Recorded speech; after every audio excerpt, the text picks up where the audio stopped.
I never thought signing a fake marriage contract with my boss would save my life or ruin it. 1 year. That's all she asked for. Pretend to be her husband, smile at the cameras, and walk away debt-free with my daughter's future secured. Simple, right?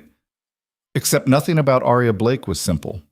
And when her enemies came hunting, when my little girl's safety hung in the balance, the lines between what was real and what was a lie started to blur. By the time I realized I'd fallen for her, it was already too late to walk away. If you want to know how a desperate father and a guarded CEO turned a fake marriage into something that changed everything, stay until the end. And don't forget to like this video and comment the city you're watching from. I love seeing how far these stories travel. The envelope sat on my kitchen counter like a bomb waiting to go off. I stared at it while pouring burnt coffee into a chipped mug, the kind of mug that had survived 3 moves and too many morning rushes. The return address was printed in cold corporate letters. Final notice, account number 4729-8. I didn't need to open it. I already knew what it said. 45 days until eviction. Maybe less if they decided to expedite. The medical bills alone had buried me so deep I couldn't see daylight anymore. And that was before the funeral costs, before the credit cards I'd maxed out just trying to keep Emma fed and the lights on. "Daddy, can I have pancakes?" I turned toward the small voice. Emma stood in the doorway of our cramped apartment, still in her pajamas, her dark curls a tangled mess around her face. She was 6 years old and didn't understand why we ate cereal most mornings now. Why her birthday party last month had been just the 2 of us and a grocery store cake. Why I looked at price tags 3 times before putting anything in the cart. "Not today, sweetheart," I said, forcing a smile that felt like it might crack my face in half. "How about waffles, the freezer kind?" Her face fell, just a little dip at the corners of her mouth, but she nodded. "Okay." I hated that look. Hated that I'd become so familiar with it. Hated that I was the reason a 6-year-old had learned disappointment before she'd learned to ride a bike without training wheels. Emma climbed onto the wobbly chair at our tiny kitchen table while I shoved 2 waffles into the toaster. The apartment was quiet except for the hum of the ancient refrigerator that ran all night like a dying engine and the distant sound of traffic outside our 3rd-floor window. It wasn't much, 800 square feet of peeling paint and creaky floors, but it was ours. At least for now. The second job I'd picked up 3 months ago, stocking shelves at a warehouse from midnight to 4 in the morning, wasn't cutting it. Between the medical bills from Sarah's last year, the funeral costs, the student loans I'd deferred twice already, and everything else that had piled up since she died, I was drowning. And no matter how many hours I worked, no matter how many meals I skipped or how much coffee I drank to keep myself upright, the water kept rising. "Daddy, you look tired." I glanced over. Emma was watching me with those big brown eyes, so much like her mother's, it physically hurt to look at her sometimes. "I'm fine, Bug," I said. "Just didn't sleep great." "You never sleep great." Smart kid, too smart. She noticed everything, the way I rubbed my eyes when I thought she wasn't looking, the way my hand shook sometimes when I poured her juice, the way I'd started checking my phone obsessively like I was waiting for news that never came. The toaster popped and I plated her waffles, adding a drizzle of syrup from the bottle we were almost out of. She ate slowly, methodically, swinging her legs under the table. I sat across from her with my coffee, pretending I wasn't mentally calculating how many more weeks we could stay here before the eviction notice turned into a sheriff at the door with boxes. 6 weeks, maybe 8 if I could sell the car. My phone buzzed against the table. I almost ignored it. Most calls these days were debt collectors with cheerful recorded voices asking me to press 1 to discuss my account. But the screen showed a name I recognized, Aria Blake, my boss. I frowned. It was 7 in the morning on a Saturday. Aria didn't call on weekends. Hell, she barely spoke to me during the week, unless it was to assign another spreadsheet, ask me to pull quarterly reports for her endless meetings, or occasionally glance up from her desk long enough to nod when I brought her coffee. I answered. "Hello?" "Caleb." Her voice was crisp, controlled, the same tone she used when she was about to tell someone their proposal wasn't good enough. "I need to see you today." "Today? I'm not scheduled." "I know. This isn't about work. It's personal." "Personal?" Aria Blake didn't do personal. In the 2 years I'd worked under her at Meridian Solutions, a mid-sized tech consulting firm she'd built from nothing, I'd learned exactly 3 things about her. She was brilliant, she was ruthless, and she didn't waste time on small talk. I'd seen her fire people via email. I'd watched her dismantle a competitor's argument in a conference room so thoroughly, the man had actually apologized before leaving. She was 30 years old, ran a company worth hundreds of millions, and as far as I could tell, had no life outside the office. "Is something wrong?" I asked. "Not over the phone. Can you come to my place at 10? I glanced at Emma, who was licking syrup off her fork with the concentration of a surgeon. "I have my daughter." There was a pause, long enough that I thought maybe she'd hung up. Then, "Bring her." And the line went dead. I stared at the phone, unsure whether to be confused or concerned. Maybe both. Aria Blake inviting me to her home was like the sun rising at midnight, technically possible, but so far outside the normal order of things that it felt wrong. Aria Blake lived in a part of the city I'd only ever driven through on my way to somewhere cheaper. Her building was all glass and steel, one of those luxury high-rises that looked like it had been designed by someone who thought angles were more important than comfort. The kind of place where the rent for 1 month could cover my debts for a year. Emma held my hand as we walked into the lobby, her eyes wide as saucers. "Daddy, is this a castle?" "Something like that," I muttered. The doorman didn't even ask our names. He just looked at me, at my worn jeans and fraying jacket, at Emma's scuffed sneakers, and somehow knew exactly who we were. "Penthouse. Ms. Blake is expecting you." Of course she had a penthouse. The elevator ride felt endless. Emma pressed her nose against the glass wall, watching the city shrink below us, her breath fogging the window. I tugged at the collar of my shirt, suddenly aware of how out of place I looked. My jeans were clean but worn thin at the knees. My jacket had a small tear near the shoulder I'd tried to stitch myself. I didn't belong here, and the building seemed to know it. The elevator doors opened directly into Aria's apartment, and I had to stop myself from swearing out loud. It was massive. Floor-to-ceiling windows overlooked the entire skyline, the morning light pouring in like liquid gold. The furniture looked like it had been pulled straight from a magazine spread, sleek, modern, untouched. Everything was white or gray, or some shade of cream in between, like color was too messy for her world. There were abstract paintings on the walls that probably cost more than I made in a year. A kitchen with marble countertops I was afraid to touch. A living room bigger than my entire apartment. Aria stood near the windows, her back to us. She was dressed casually, well, casually for her. Black slacks that fit like they'd been tailored, a silk blouse the color of deep water. Her dark hair pulled into a low ponytail. Even on a weekend, even in her own home, she looked like she was ready to walk into a boardroom and destroy someone's quarterly projections. "Mr. Hayes," she said without turning around, "thank you for coming." "You didn't really give me a choice." She turned then, her expression unreadable. Her eyes, sharp, green, the kind of eyes that missed nothing, flicked to Emma, who was staring open-mouthed at a sculpture in the corner that looked like twisted metal and probably had some pretentious name like Anguish or The Human Condition. "Your daughter?" Aria asked. "Emma?" I said. "Emma, say hi." "Hi," Emma said shyly, half hiding behind my leg. Aria's expression didn't soften, but something in her gaze shifted, just barely. "There's a room down the hall with a television. She can wait there while we talk." I hesitated. I didn't like the idea of leaving Emma alone in a stranger's apartment, even if that stranger was technically my boss. But Aria was already walking toward a door, her heels clicking against the hardwood floor, and Emma was looking up at me with curious eyes. "Go ahead, Bug," I said. "I'll be right here." Aria led her to a sitting room that was bigger than Emma's bedroom, with a massive television mounted on the wall and what looked like every streaming service known to humanity already queued up. Emma's eyes went wide, and she didn't protest when Aria handed her the remote like she was passing over the keys to a kingdom. When Aria returned to the living room, she gestured for me to sit on the couch, a low, pristine white thing that looked like it had never been sat on.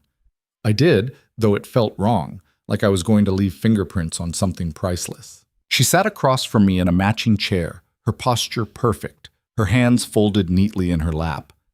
"I'll get straight to the point," she said. "I need your help." I blinked. "With what?" "A personal matter, one that requires discretion and a significant time commitment." "Okay." She leaned forward slightly, her green eyes locking onto mine with the intensity of a sniper lining up a shot. I need a husband. I waited for the punchline. When it didn't come, I laughed, nervous, disbelieving, the kind of laugh that comes out when your brain short circuits. I'm sorry, what? Not a real one, she said, her tone sharp enough to cut glass. A temporary arrangement, 1 year. Publicly, you will act as my husband. Privately, we will maintain separate lives. At the end of the term, the arrangement ends and we go our separate ways. I stared at her, waiting for her to crack a smile, to say, just kidding, or pull out a hidden camera. She didn't. You're serious, I said, completely. Why? Her jaw tightened, just barely, like she was biting down on something she didn't want to say. That's not your concern. It kind of is if you're asking me to fake marry you. For a moment, I thought she might throw me out. Her eyes went cold, her lips pressed into a thin line. But then she exhaled, a slow, controlled breath, and for the first time since I'd met her, she looked tired. The board is pressuring me, she said quietly. They think I'm too young, too focused, too... She paused, searching for the word. Unmarried. They want stability. A family man by my side. Someone who makes me look grounded, softer. Softer, I repeated, almost laughing again. Aria Blake was about as soft as a steel trap.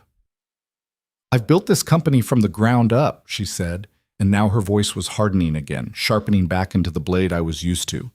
I've worked 16-hour days for 5 years. I've sacrificed everything, relationships, sleep, any semblance of a personal life.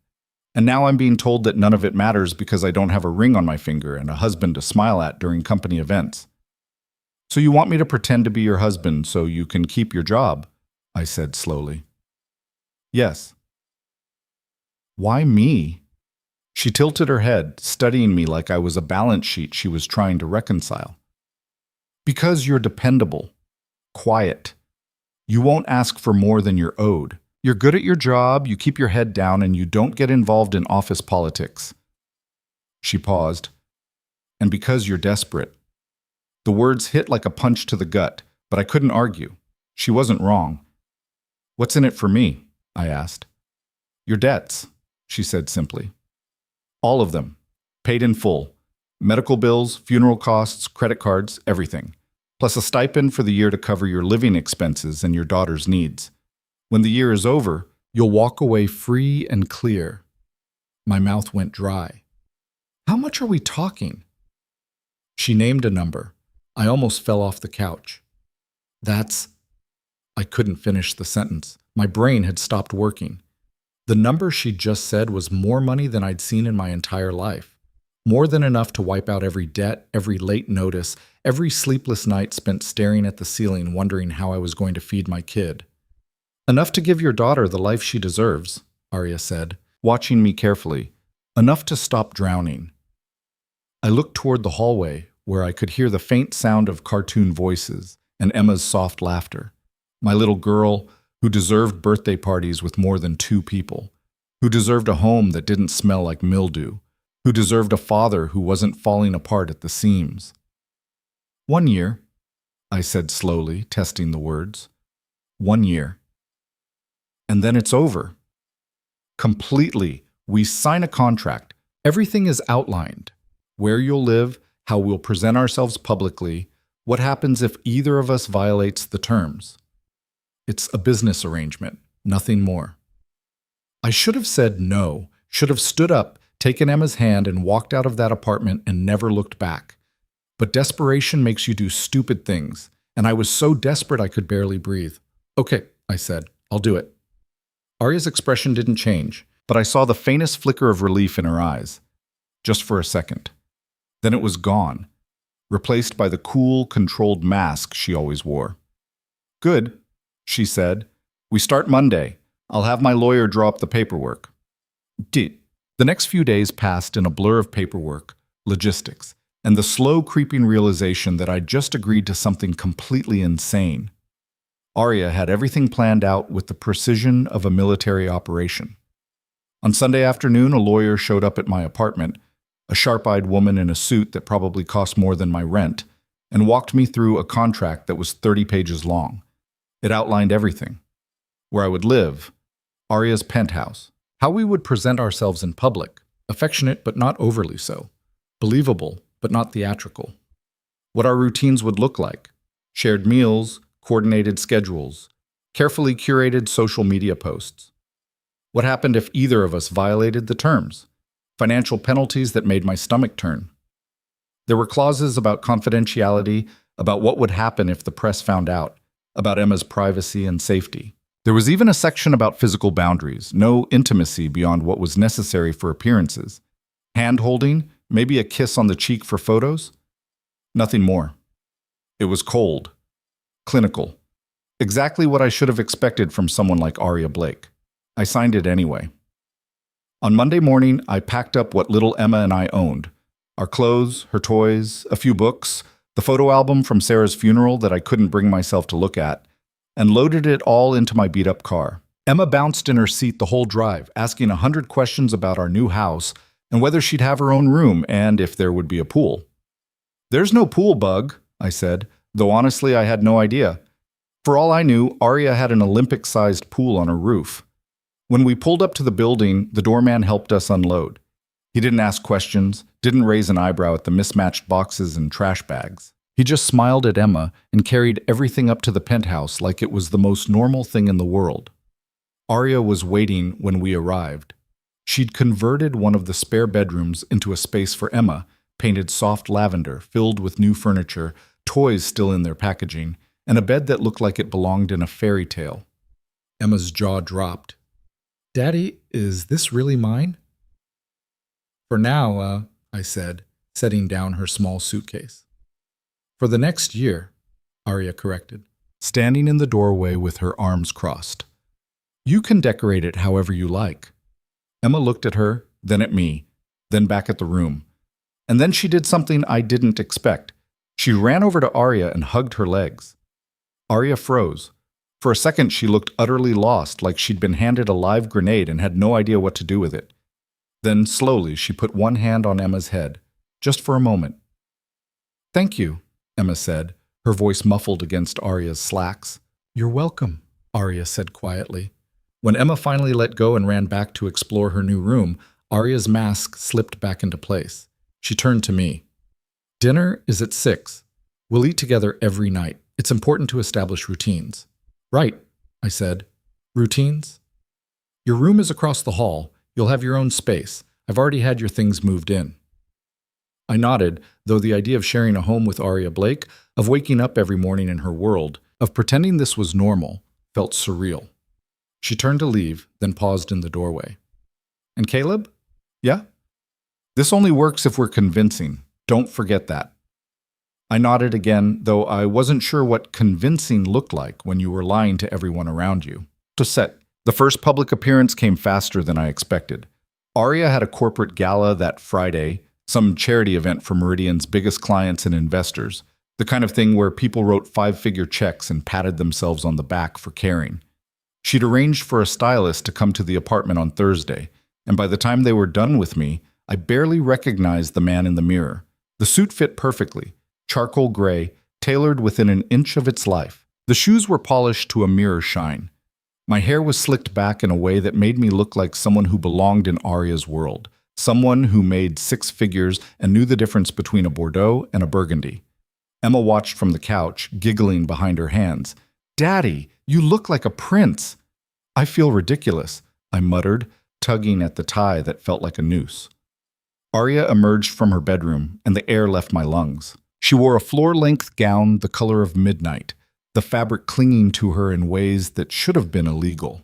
Her hair was swept up in some kind of elegant twist, and diamond earrings caught the light every time she moved. She looked like she'd stepped out of a movie, like she belonged on a red carpet somewhere with cameras flashing and people shouting her name. "You clean up well," she said, her tone neutral, like she was commenting on the weather. "You too," I managed, my voice coming out rougher than I intended. She raised an eyebrow, something that might have been amusement flickering in her eyes. "Let's go." The gala was held at a downtown hotel, one of those historic buildings with marble columns and chandeliers the size of small cars. Arya's hand rested lightly on my arm as we entered, and I felt every eye in the room turn toward us. "Smile," she murmured, her lips barely moving. "Look like you're happy to be here." I forced a smile, though my stomach was churning and my palms were sweating. We made our way through the crowd, Arya greeting people with practiced ease. Warm, but not too warm. Professional, but not cold. I nodded and shook hands, playing the part of the supportive husband who was just thrilled to be standing next to his brilliant wife. Everyone wanted to know about me, how we met, how long we'd been together, whether we were planning a family. Arya fielded every question like a pro. "We met at work," she said to one woman with too much perfume and a smile that didn't reach her eyes. "Caleb's been with Meridian for 2 years. I didn't realize how much I needed him until he was right in front of me." It sounded so smooth, so believable, that I almost bought it myself. "And you have a daughter?" another man asked, his eyes sharp and assessing. "I do," I said. "Emma. She's 6. "Arya's wonderful with her," I added, because that's what a husband would say. "She's been amazing." Arya's hand tightened slightly on my arm. A warning, or maybe just acknowledgement. I couldn't tell. The night dragged on. Endless small talk, champagne I barely touched, forced laughter at jokes that weren't funny. But the worst part was standing next to Arya, close enough to smell her perfume, something expensive and subtle, and knowing that every smile, every touch, every word was part of a performance. When we finally left, well past midnight, I was exhausted. "You did well," Arya said in the car, staring out the window at the city lights. "Thanks," I said, loosening my tie until I could breathe again. "That was a lot. You'll get used to it." I wasn't sure I wanted to. The next few weeks fell into a rhythm that was equal parts strange and surprisingly comfortable. In public, we were the perfect couple. Dinners at upscale restaurants where Arya knew the owner. Gallery openings where she introduced me to artists and collectors who looked at me like they were trying to figure out what I was doing there. Company events where I smiled and nodded and let her do most of the talking. Her PR team was relentless. They staged photos of us at coffee shops, posted carefully curated images on social media, even planted a few stories in the business press about how Arya Blake had finally found someone who could keep up with her. In private, we were strangers sharing a space. Arya worked late most nights, her office door closed, the glow of her laptop visible under the crack. I tried to stay out of her way, keeping Emma entertained and making sure we didn't disrupt whatever system Arya had built for herself. But Emma, in her 6-year-old wisdom, didn't care about boundaries. She'd knock on Arya's office door to show her a drawing. She'd ask Arya to read her bedtime stories when I was too tired. She'd sit at the kitchen table while Arya worked and color quietly, occasionally asking questions that Arya would answer with surprising patience. "Why do you work so much, Emma?" Emma asked one night. Arya looked up from her laptop, frowning. "Because I have to." "Why?" "Because if I don't, other people will take what I've built." Emma considered this. "That's not very nice of them." "No," Arya said. "It's not." And then she went back to her work, but I caught her glancing at Emma a few more times before she finally closed her laptop for the night. Slowly, carefully, things started to shift. Arya began joining us for breakfast. She asked Emma about school, listened when Emma talked about her friends, even offered to help with homework once when I was stuck on a math problem I couldn't remember how to solve. One Saturday, Arya took Emma to the park while I stayed back to catch up on laundry. When they came home, Emma was chattering nonstop about the ducks they'd fed and the ice cream they'd gotten. Her face lit up in a way I hadn't seen in months. "She's a good kid," Arya said later when Emma was in bed. "Yeah," I said. "She is. You've done well with her, on your own." It wasn't a compliment exactly, but it was something close. And coming from Arya Blake, it felt like high praise. "Thanks," I said. She nodded and disappeared into her office, but I stood there in the kitchen for a long time afterward, trying to figure out what had just happened. Because somewhere along the way, this had stopped feeling like a business arrangement. And that terrified me. But By the end of the first month, the cracks in our carefully constructed facade were starting to show, not in public, where we were flawless, but in the quiet moments when no one was watching. Arya started asking about my life before this. What Sarah had been like, how she'd died, whether I still missed her. I told her the truth, most of it anyway, about the cancer that had come out of nowhere, about the hospital bills that had piled up faster than we could pay them, about holding Sarah's hand while she slipped away and feeling like I was drowning even before she was gone. Arya listened without interrupting, her expression unreadable. "I'm sorry," she said when I finished. "Yeah," I said. "Me too." She didn't offer empty platitudes or try to make it better.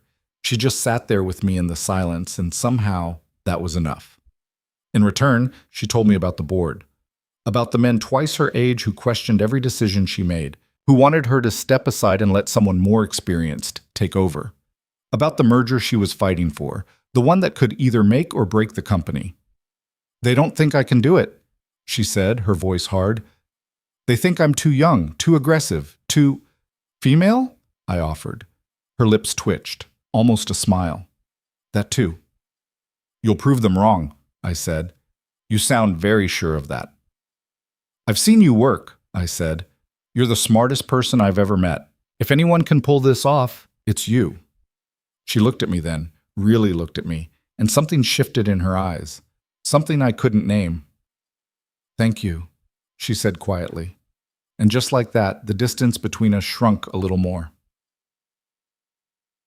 Mamt. The cracks deepened one night in early November. Emma had a nightmare, something about monsters under her bed, and I was so exhausted from another late shift at the warehouse that I didn't hear her crying at first. By the time I stumbled into her room, Arya was already there, sitting on the edge of Emma's bed, her hand on Emma's back. "It's okay," Arya was saying, her voice softer than I'd ever heard it. "There's nothing under the bed.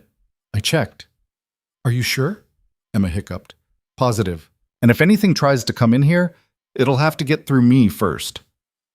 Emma looked up at her with wide, tear-filled eyes. "You promise?" "I promise." Emma nodded and lay back down, clutching her stuffed rabbit. Arya stayed there, her hand still on Emma's back, until Emma's breathing evened out and she drifted back to sleep. When Arya finally stood and turned toward the door, she found me standing there. "She had a nightmare," Arya said quietly, as if she needed to explain. "I heard," I said. "Thank you." She nodded and moved past me into the hallway. I followed her. "You're good with her," I said. Arya stopped, her back to me. "I don't know what I'm doing." "You're doing fine." She turned then, and for the first time I saw something raw in her expression, something unguarded. "I never wanted kids," she said. "I never thought I'd be good at this." "You're better than you think."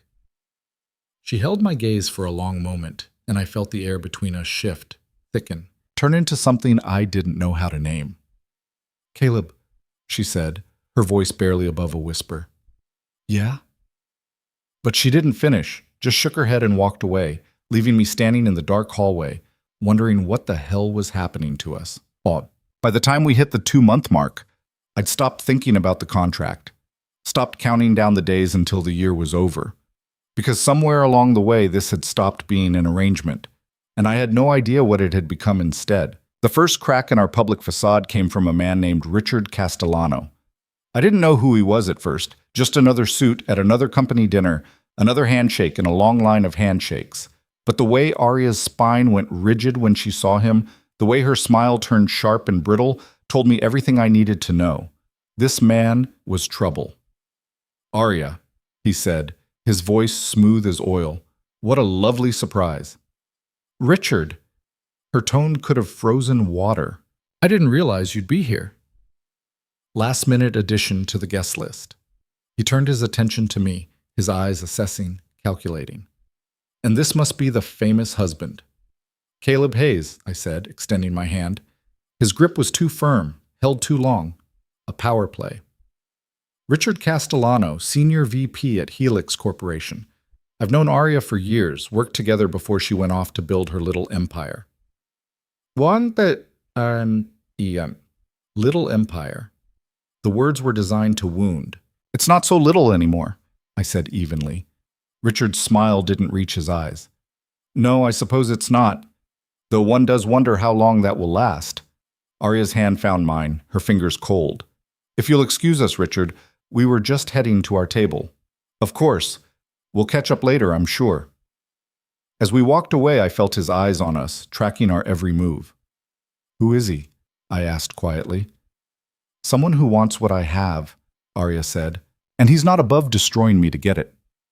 That night, lying in bed in my room across the hall from Arya's, I couldn't shake the feeling that something had shifted, that whatever safety we'd built in our carefully constructed lie was about to collapse. I was right. What? The article appeared 3 days later. I was making breakfast when Arya's phone started buzzing.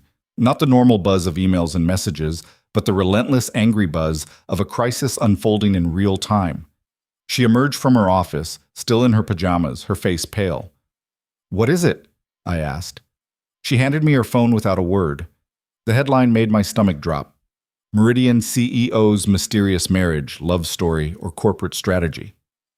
The article was carefully worded, full of insinuations and unnamed sources who questioned the timing of our marriage, the lack of any dating history, the convenient way it had silenced the board's concerns about Arya's personal life. It stopped just short of calling us frauds, but the implication was clear. How did they... I started. Richard, Arya said flatly. He's been digging. This is just the opening shot. What do we do? She took the phone back, her jaw set.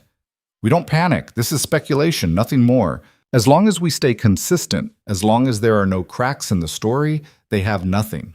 And if there are cracks? Her eyes met mine. Then we're finished. Emma wandered into the kitchen, rubbing sleep from her eyes. What's wrong? Nothing, sweetheart, I said, forcing brightness into my voice. Just some boring work stuff.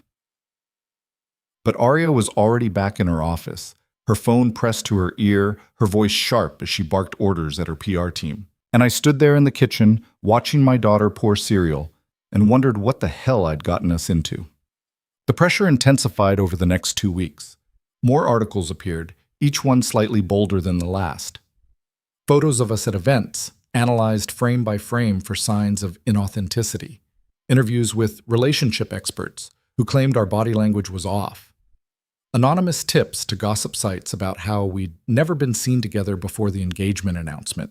Arya handled it with cold efficiency, issuing carefully worded statements through her PR team, refusing to engage directly. But I could see the toll it was taking, the way she worked later each night, the way her shoulders stayed tense even when she was home, the way she barely touched her food at dinner. You need to eat, I said one night, pushing her plate closer. I'm not hungry. When's the last time you slept?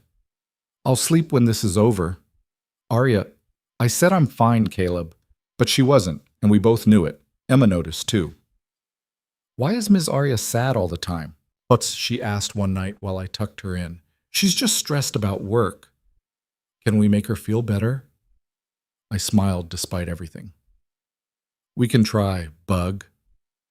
The next morning, Emma surprised us both. She'd gotten up early and made, or attempted to make, breakfast. The kitchen was a disaster zone of spilled flour and broken eggs, but on the counter sat a lopsided stack of something that might have been pancakes. Arya stood in the doorway, staring. I made you breakfast, Emma announced proudly, so you won't be sad. For a long moment, Arya didn't move. Then she crossed the kitchen, knelt down in front of Emma, and pulled her into a hug. It was the first time I'd ever seen her do that. Thank you, Arya said quietly. This is the nicest thing anyone's done for me in a long time. Emma beamed. You have to eat them all. I will, Arya promised. And she did, every bite, even though they tasted like cardboard and were burnt on one side. She ate them all, while Emma watched with shining eyes, and something in my chest cracked wide open. The board meeting happened on a Thursday. Arya had been preparing for weeks. The merger proposal was finally ready, a massive deal that would expand Meridian into 3 new markets and double the company's valuation. It was brilliant, aggressive, exactly the kind of move that would cement her position and shut down the whispers about her age and inexperience. But Richard Castellano had been preparing too.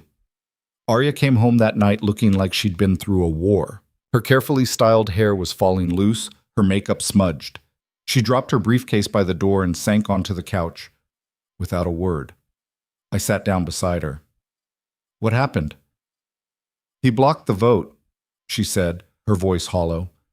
Richard convinced 3 board members to abstain, which means we don't have the majority needed to approve the merger.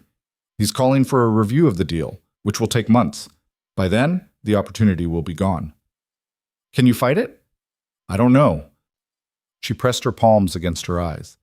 He's good, Caleb. Better than I gave him credit for. And he's not going to stop until I'm out. Then we make sure that doesn't happen. She looked at me, and I saw something I'd never seen before in Arya Blake's eyes. Fear. What if I can't? She whispered. What if I lose everything I've built?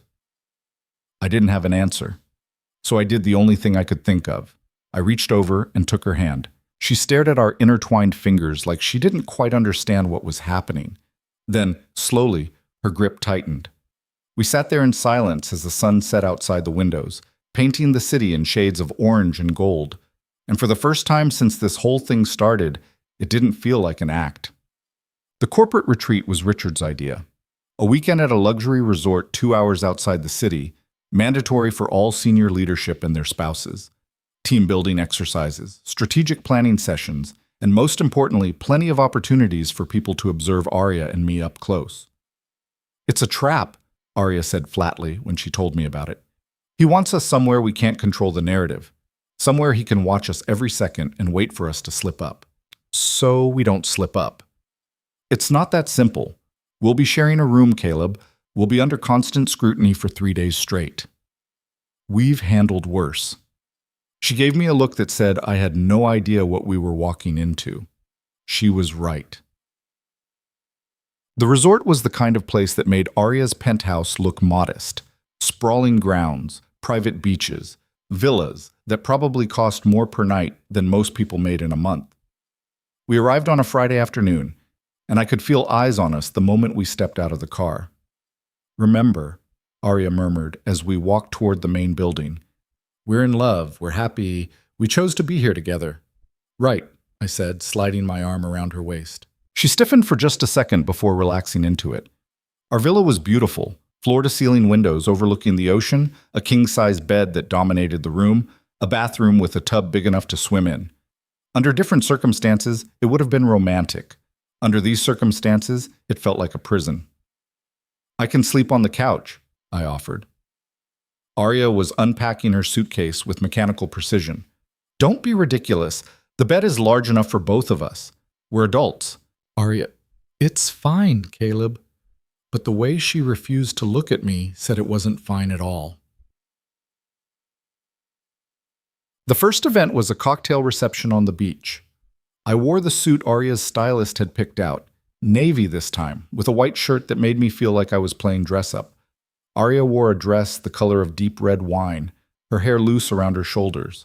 She looked stunning, and I hated that I noticed. Richard found us within 5 minutes. Arya, Caleb, he said, all charm and false warmth. So glad you could make it. Wouldn't miss it, Arya said smoothly. I was just telling Margaret here about how you two met. He gestured to an older woman beside him, one of the board members I vaguely recognized. It's such a sweet story, the CEO falling for her employee. Very modern. The word hung in the air like smoke. Love doesn't follow corporate hierarchy, I said, keeping my voice light. No, I suppose it doesn't. Richard's smile sharpened, though one does wonder about the optics, especially given the timing. The timing of what? Arya asked, her tone dangerous. Oh, nothing.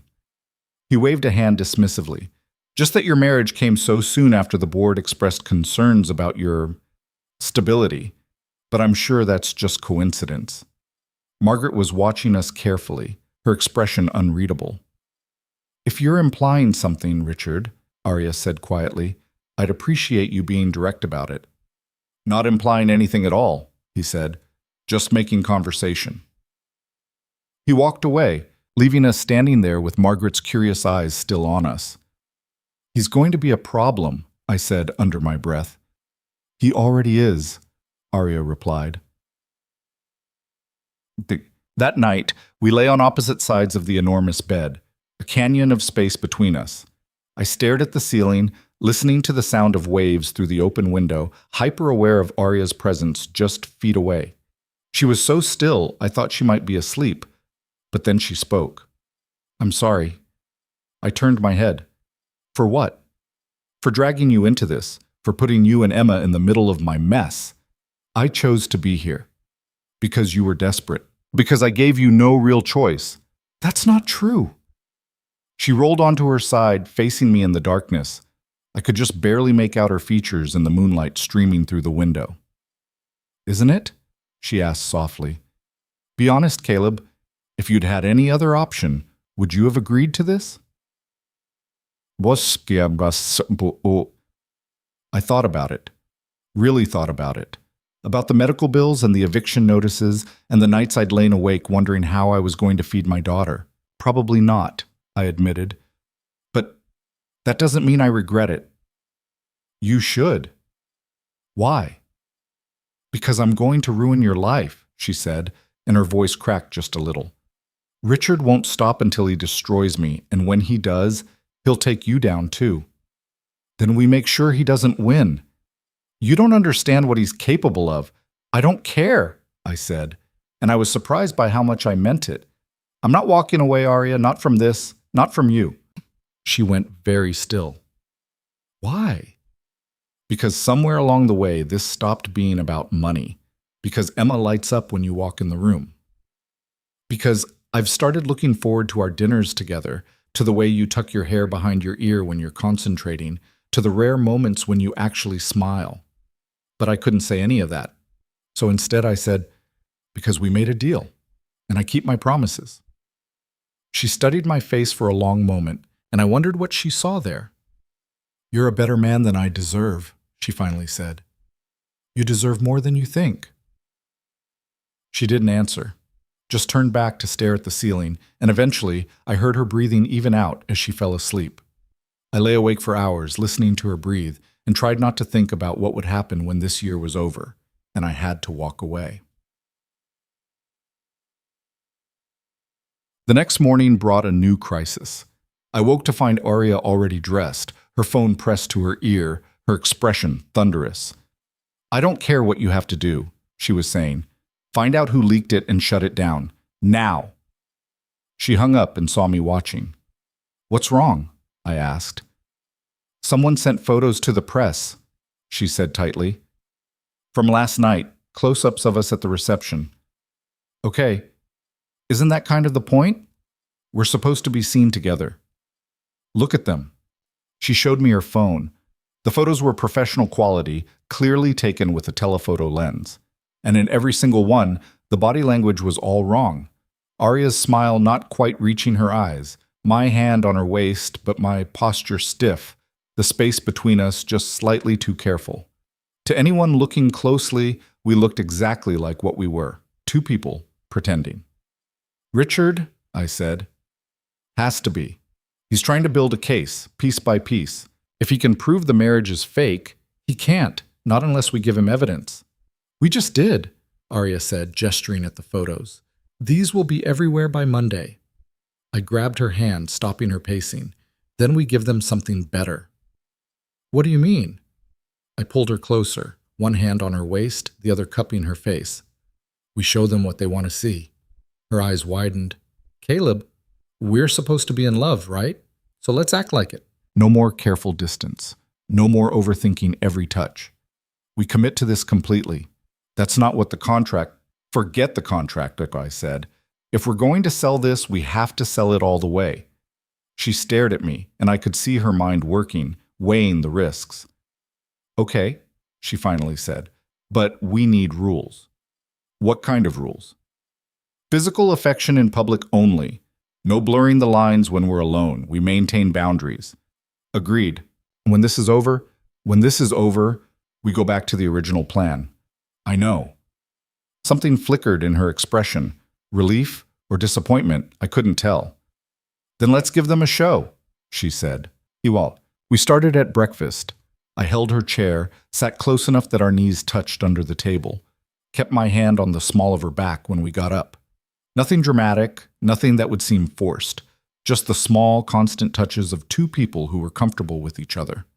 Richard watched from across the room, his expression unreadable. The morning session was a strategic planning workshop, boring corporate nonsense that would have put me to sleep if I wasn't so aware of Arya beside me.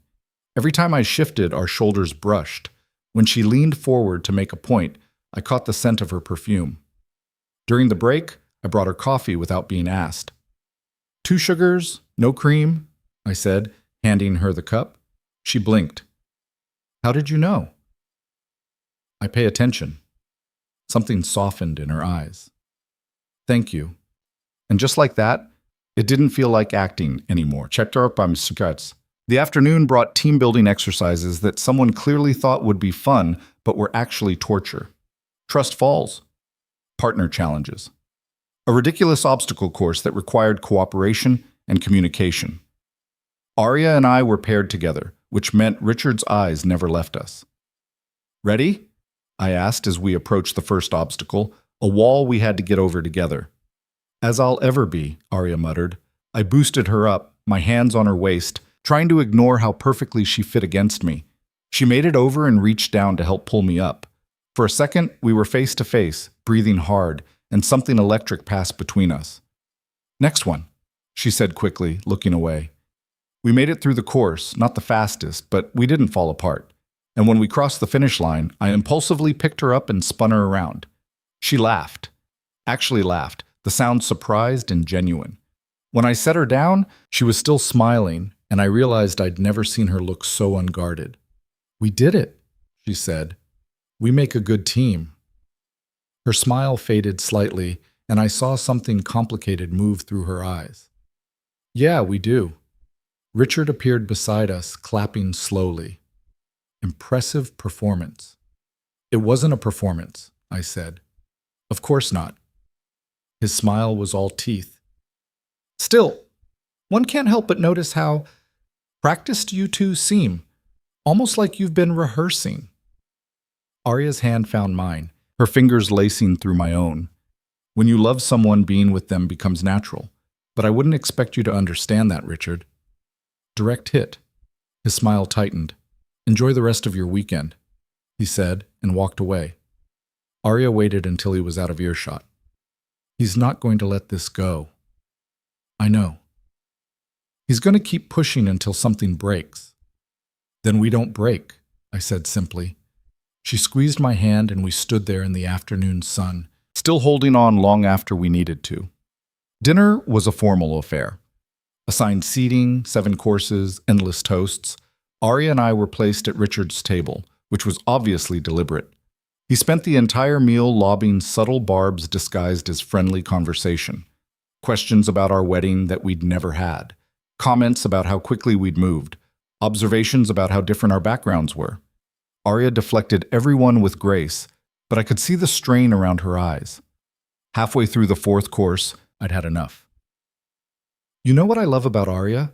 I said, cutting Richard off mid-sentence. Everyone at the table turned to look at me. She doesn't play games, I continued. She says what she means. She works harder than anyone I've ever met, and she doesn't apologize for being good at what she does. I looked at Arya and found her watching me with wide eyes. She's the strongest person I know, and I feel lucky every single day that she chose me. The table was silent. Arya's hand found mine under the table, her grip tight. That's very sweet, Richard said, his voice cool. Though one wonders if you're speaking from the heart or from the script. There's no script, I said evenly, just the truth. Margaret, the board member, was watching us with new interest. It's refreshing, she said, to see a partnership built on genuine respect. Richard's jaw tightened, but he said nothing more. When dinner finally ended, Arya and I escaped to the beach. We walked in silence for a while, the sound of waves filling the space between words. You didn't have to do that, Arya finally said. Yes, I did. Why? I stopped walking, turned to face her. The moonlight made her look ethereal, unreal, because he was out of line, and because everything I said was true. She stared at me, and I saw something crack in her carefully constructed armor. Caleb, I said quickly. I know what this is. I know the rules. I'm not trying to make this complicated. Too late, she whispered, and then she kissed me. It wasn't planned, wasn't calculated. Just her lips on mine, soft and urgent and absolutely terrifying in how right it felt. I froze for half a second before I kissed her back, my hands finding her waist, pulling her closer. When we finally broke apart, we were both breathing hard. That was, I started. A mistake, she said quickly. We shouldn't have... Arya, we have rules, Caleb. Boundaries. We can't... I know. But neither of us moved away. We should go back, she said, but her voice was shaking. Yeah. We walked back to the villa in silence, the air between us crackling with everything we weren't saying. And when we got ready for bed, climbing onto opposite sides of that enormous mattress, I could hear her breathing in the darkness. Caleb? She said quietly. Yeah? That can't happen again. I know. I mean it. I know, I said again, but we both knew it was a lie. The next morning, everything was different. We were careful again, too careful, polite, distant, like we'd reset to the beginning before pancakes and trust falls and moonlit kisses. At breakfast, we barely spoke.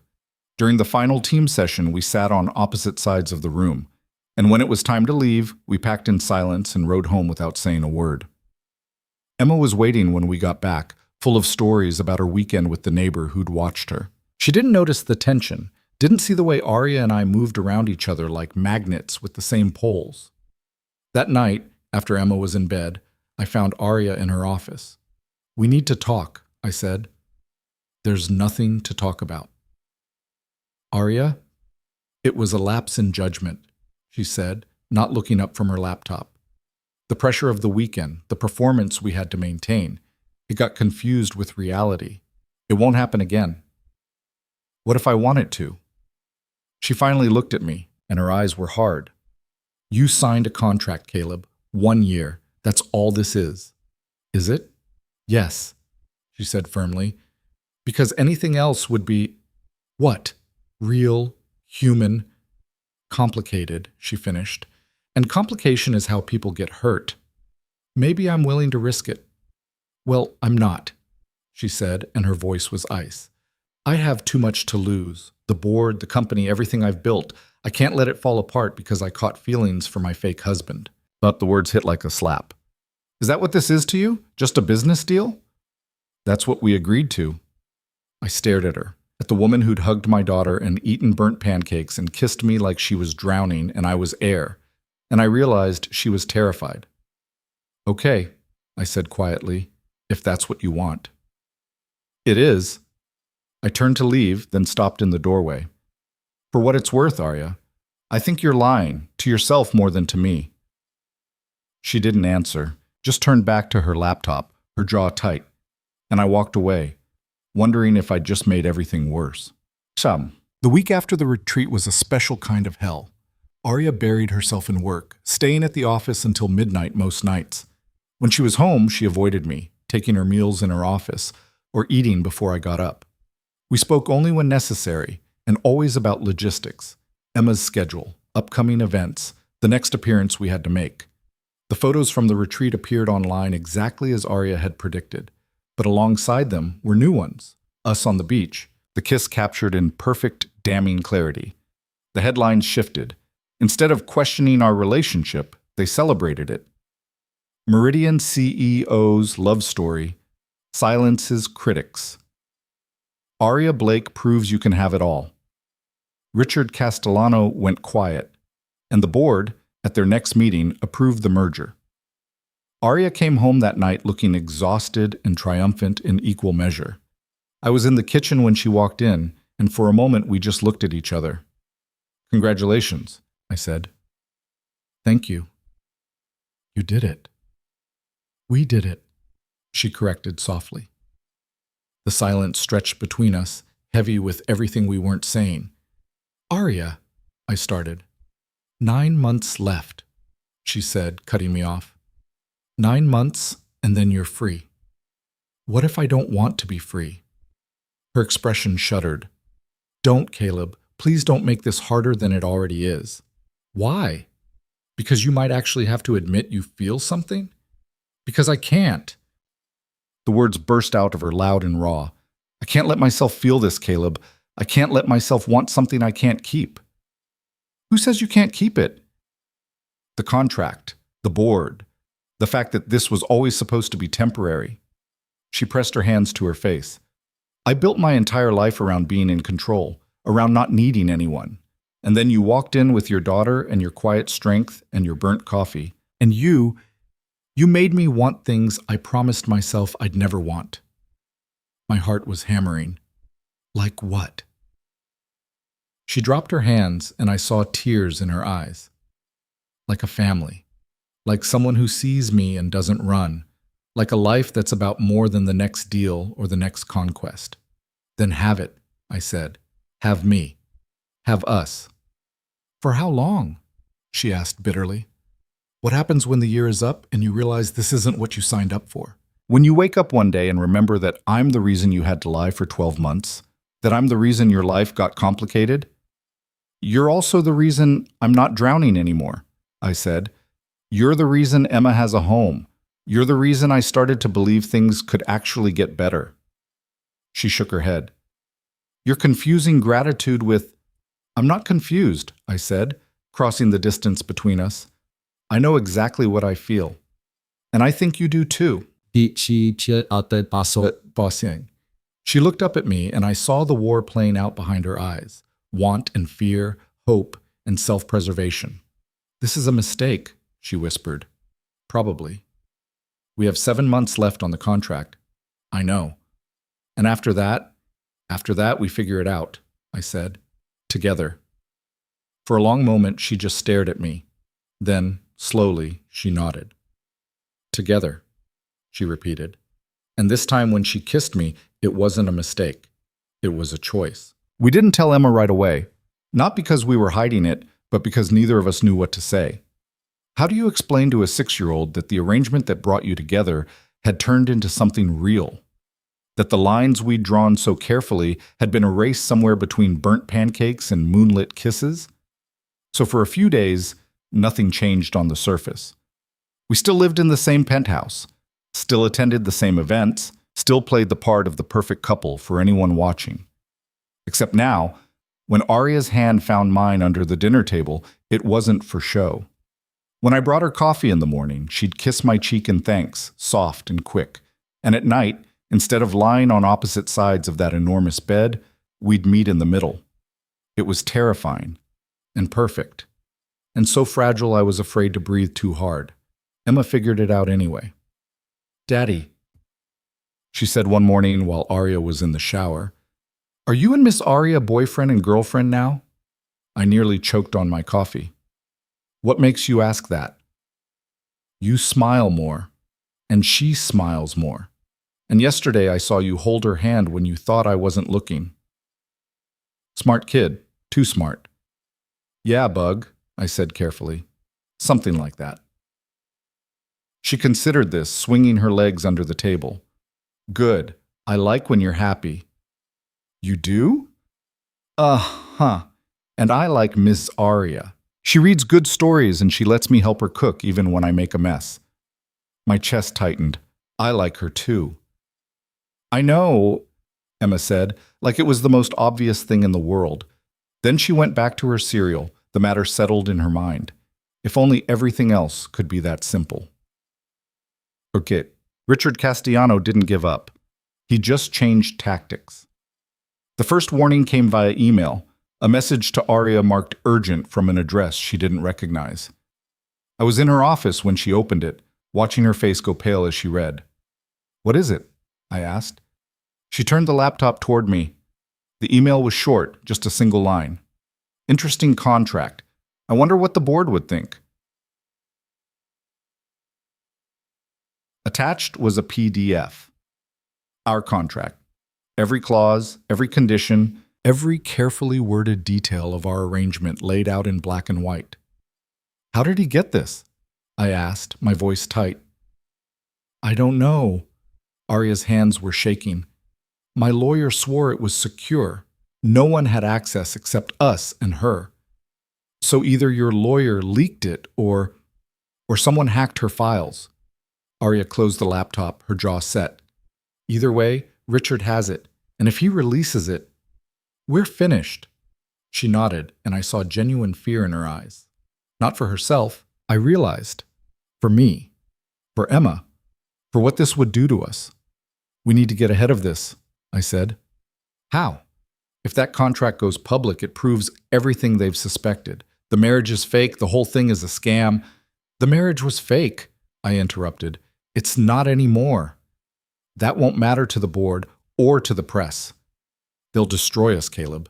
They'll paint me as a manipulative liar, and you as what? A desperate single father who made a choice to save his kid?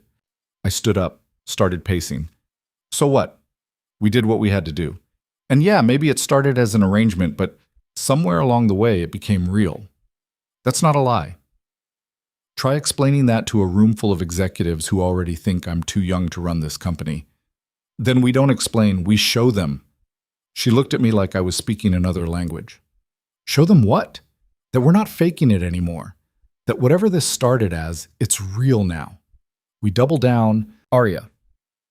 We make it so obvious that we're together, actually together, that the contract becomes irrelevant. That's insane. You have a better idea? She didn't, and we both knew Richard wouldn't wait long to make his move. The call came 2 days later. Richard wanted to meet. Just the three of us. Him, Arya, and me. No lawyers, no board members. A friendly conversation, he'd said, which meant it would be anything but. We met at a restaurant downtown, the kind of place where the prices weren't listed on the menu and the waiters moved like they were choreographed. Richard was already seated when we arrived, a glass of wine in front of him, looking relaxed and confident. Arya, Caleb, he said, gesturing to the empty chairs. Thank you for coming. You didn't really give us a choice, Arya said, sitting down. There's always a choice. He took a sip of wine, watching us over the rim of the glass. The question is which choice you'll make when I put my offer on the table. What offer? I asked. He set down his glass. I'll keep your little secret, the contract, the arrangement, all of it. I won't say a word to the board or the press. In exchange for what? Arya's voice was ice. You step down? Voluntarily? Name me as your successor, announce it as your decision, make it clean. You can even keep your shares, stay on as an advisor if you want. But you give up operational control of Meridian. The silence that followed was deafening. You want me to hand you my company? Arya said slowly. Our company, Richard corrected. I've been with Meridian since the beginning, Arya. I helped build it just as much as you did. The only difference is I didn't get the glory because I wasn't sleeping with the right investors. Arya's hand clenched into a fist on the table. That's a lie. Is it? Because from where I'm sitting, you've used every advantage you have, your looks, your charm, and now your fake marriage, to get what you want. At least be honest about it. Careful, I said quietly. You're talking about my wife. Richard's smile was sharp. Your fake wife. Let's not pretend this is anything more than a business transaction that got complicated. It stopped being fake the moment she chose me, I said. And I chose her. So whatever deal you think you have over us, you don't. Really? He pulled out his phone, tapped the screen a few times, then turned it toward us. Because I have the contract right here. One phone call, and it's on every news site in the country. How long do you think your marriage survives that kind of scrutiny? Arya leaned forward, her eyes locked on Richard's. You send that contract out, and I'll bury you. Every shady deal you've ever made, every corner you've cut, every lie you've told, I'll make sure it all comes out. You think you're the only one who knows how to dig up dirt? You're bluffing. Try me. They stared at each other, two predators sizing each other up, and I realized this had never been about the company. This was personal. This was years of resentment and competition and jealousy finally boiling over. You have until Friday, Richard said finally. Either you announce your resignation or I release the contract. Your choice. He stood up, dropped a few bills on the table, and walked out. Arya sat very still, her breathing controlled, her expression unreadable. "We're not giving him the company," I said. "He's going to release that contract either way," she said quietly. "Even if I step down, he'll use it to destroy my reputation, make sure I can never work in this industry again. So we beat him to it." She looked at me. "What?" "We release the contract ourselves. We control the narrative. We tell the truth on our terms. We admit it started as an arrangement, but explain why it became real. That's career suicide." "Maybe. Or maybe it's the only way to take away his leverage." She shook her head. "You don't understand what you're asking. This will destroy everything I've built. My credibility, my reputation. You'll rebuild," I said. "You're the smartest, most driven person I've ever met. You'll start over if you have to. And what about you? What about Emma? When this blows up, you'll be dragged through it too." "I know. You could lose your job. People will think you're a gold digger, that you used your daughter to manipulate me." "I don't care what people think," I said. "I care about you, and I care about doing this the right way." Her eyes were bright with unshed tears. "There is no right way, Caleb. We're trapped. Then we go down fighting. We didn't have to wait until Friday. The contract leaked on Wednesday night. I was putting Emma to bed when Arya's phone started exploding. Calls, texts, emails, all coming in so fast the phone couldn't keep up. By the time I got to her office, she was staring at her laptop screen, her face ashen. The headline was everywhere. "Meridian CEO's marriage revealed as paid arrangement. Contract leaked." The article included excerpts from the contract, carefully selected to make us look as bad as possible. The financial terms, the stipulations about public appearances, the clause about maintaining separate lives, all of it laid out for the world to see. The comments section was already vicious: gold digger, fraud, corporate manipulation. Some people defended us, but they were drowned out by the chorus of outrage and schadenfreude. "It's over," Arya said, her voice hollow. "Richard won." My phone rang. Unknown number. I answered anyway. "Mr. Hayes?" A woman's voice, professional and clipped. "This is Rebecca Marsh from the Tribune. I'd like to get your statement on the leaked contract." I hung up. It rang again immediately. Different number, same request. I turned the phone off. Arya was still staring at the screen, scrolling through article after article, comment after comment. I crossed the room and closed the laptop. "Stop," I said. "Stop reading it. I need to know how bad it is. It's bad. We knew it would be. But sitting here torturing yourself isn't going to help." "What will help?" she asked, and she sounded so lost it broke my heart. "We tell the truth," I said. "The whole truth. Not the version Richard leaked, but the real story. Why we did it, what happened, where we are now. No one will believe us. Some people won't, but some people will. And right now, those are the only people who matter." She looked up at me, and I saw the moment she decided to trust me. "Okay, what do? We call a press conference, tomorrow morning. We don't hide, we don't spin, we just tell our story. My PR team will never agree to that. Then we do it without them." She took a shaky breath. "This could backfire so badly." "I know. We could lose everything." "I know that too." She stood up, and I pulled her into my arms. She buried her face against my chest, and I felt her shoulders shake. "I'm sorry," she whispered. "I'm so sorry I dragged you into this." "You didn't drag me anywhere," I said. "I walked in with my eyes open, and I'd do it again." She pulled back to look at me. "Why?" "Because you're worth it," I said simply. "You and Emma, you're worth everything." She kissed me then, desperate and fierce, and I kissed her back like it might be the last time. Descent. The press conference was scheduled for 10 the next morning. We didn't sleep. Spent the whole night going over what we'd say, how we'd say it, what questions might come and how we'd answer them. Arya's PR team tried to talk us out of it, threatened to quit when we refused, then grudgingly agreed to help when they realized we were going through with it regardless. Emma woke up to find the apartment in chaos, phones ringing, people rushing around, the tension so thick you could cut it with a knife. "Daddy, what's happening?" she asked, rubbing her eyes. I knelt down in front of her. "Remember how I told you that Miss Arya and I are together now?" She nodded. "Well, some people are upset about it, and we need to go explain things to them. So you're going to stay with Mrs. Chen next door for a little while, okay?" "Are you in trouble?" "Kind of," I admitted, "but we're going to fix it." She hugged me tight. "I love you, Daddy." "I love you too, Bug." When I stood up, Arya was watching us, something complicated in her expression. "She'll be okay," I said. "Will we?" I didn't have an answer for that. Chan.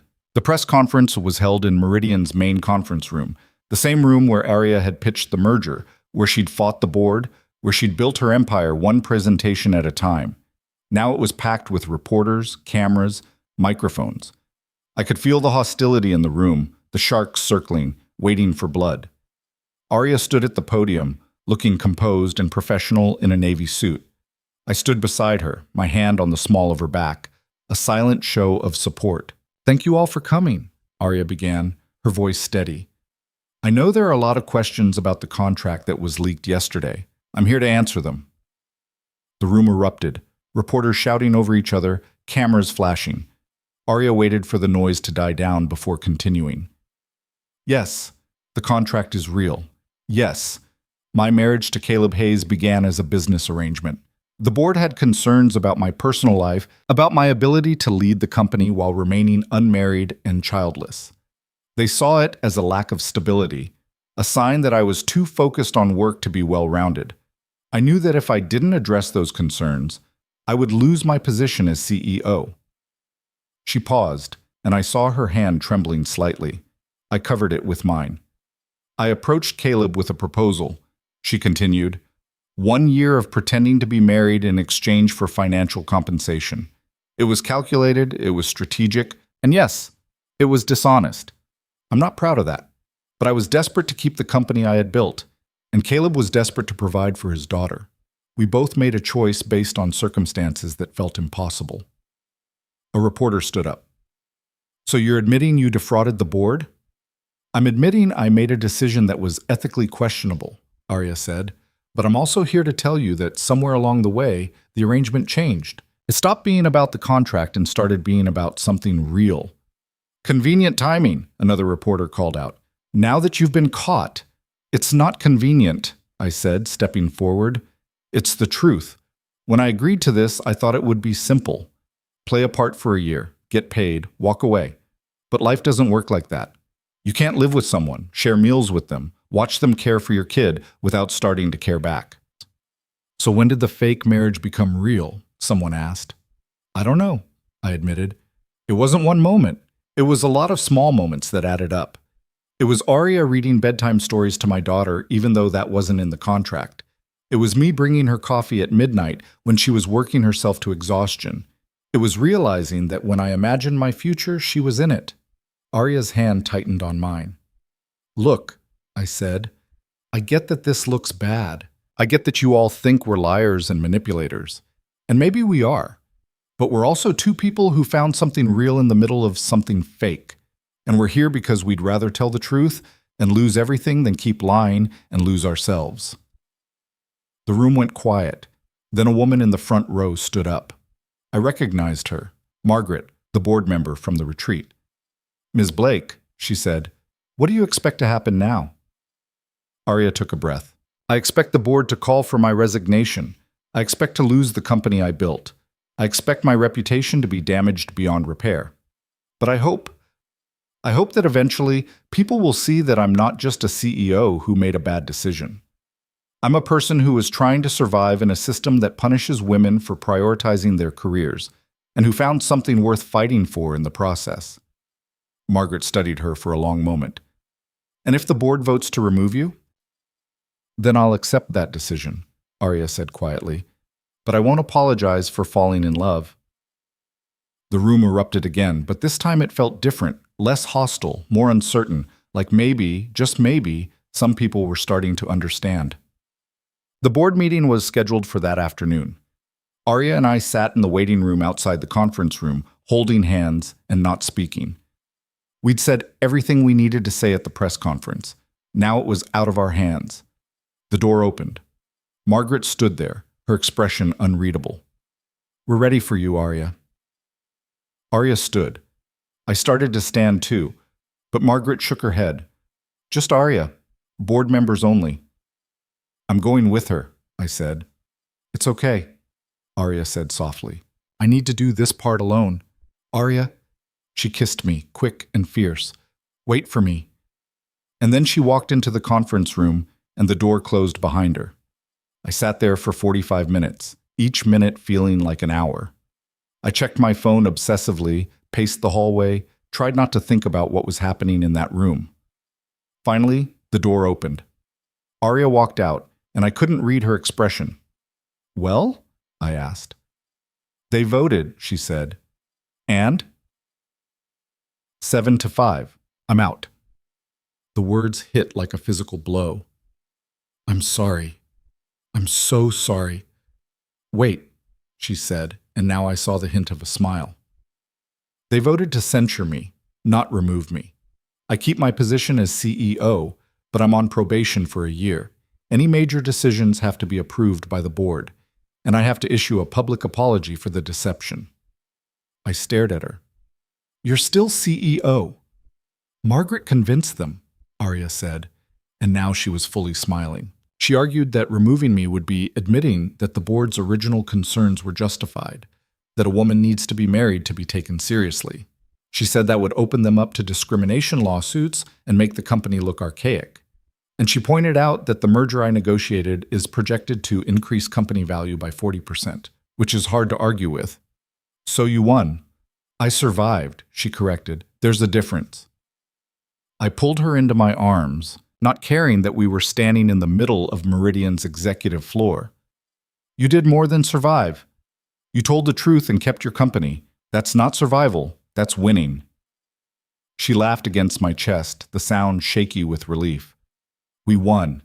This was never just about me, Caleb." "I know." We stood there for a long moment, holding each other, letting the adrenaline and fear and relief wash over us.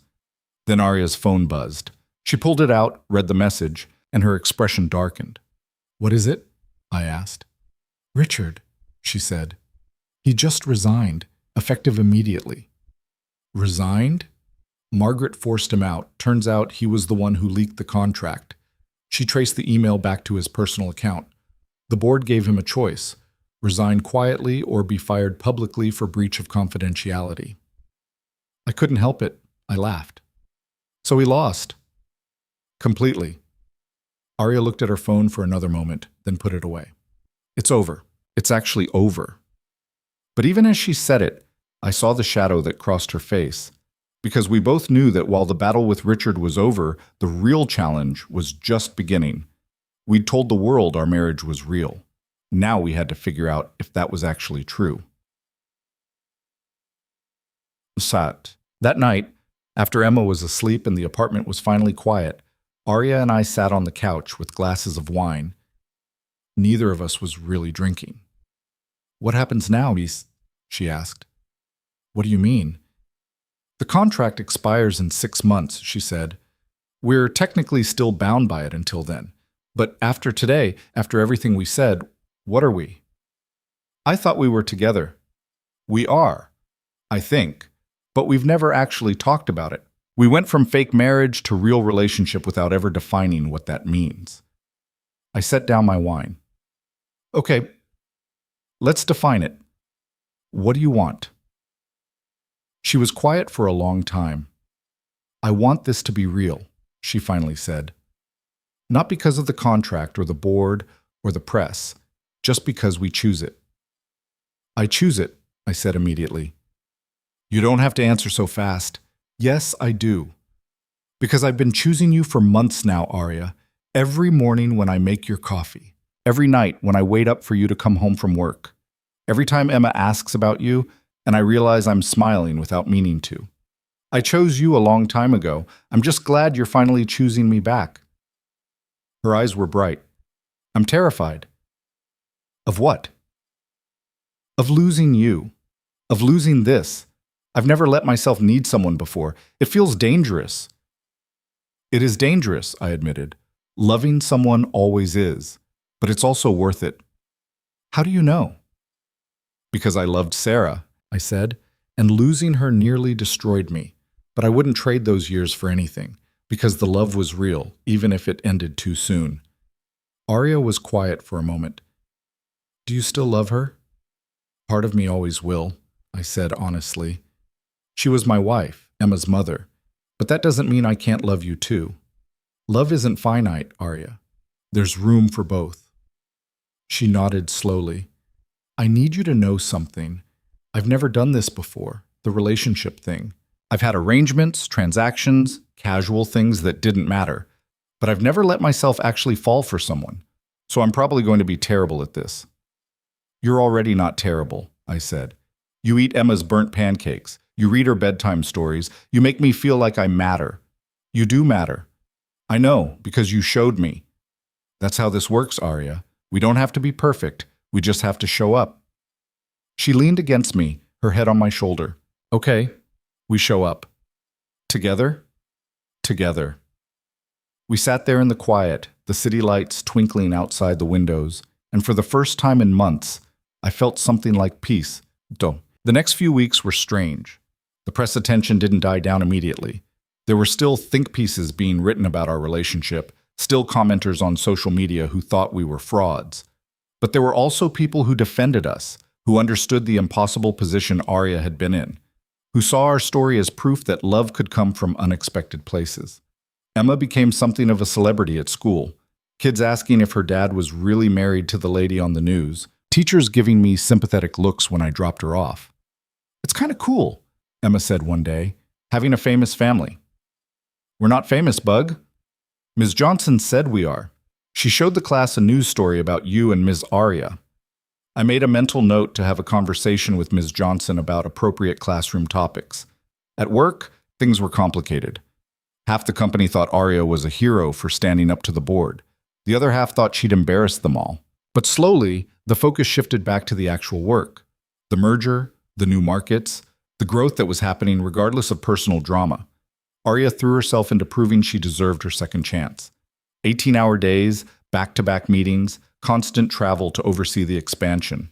I worried she was burning herself out, but when I said something, she just kissed me and told me she was fine. She wasn't fine.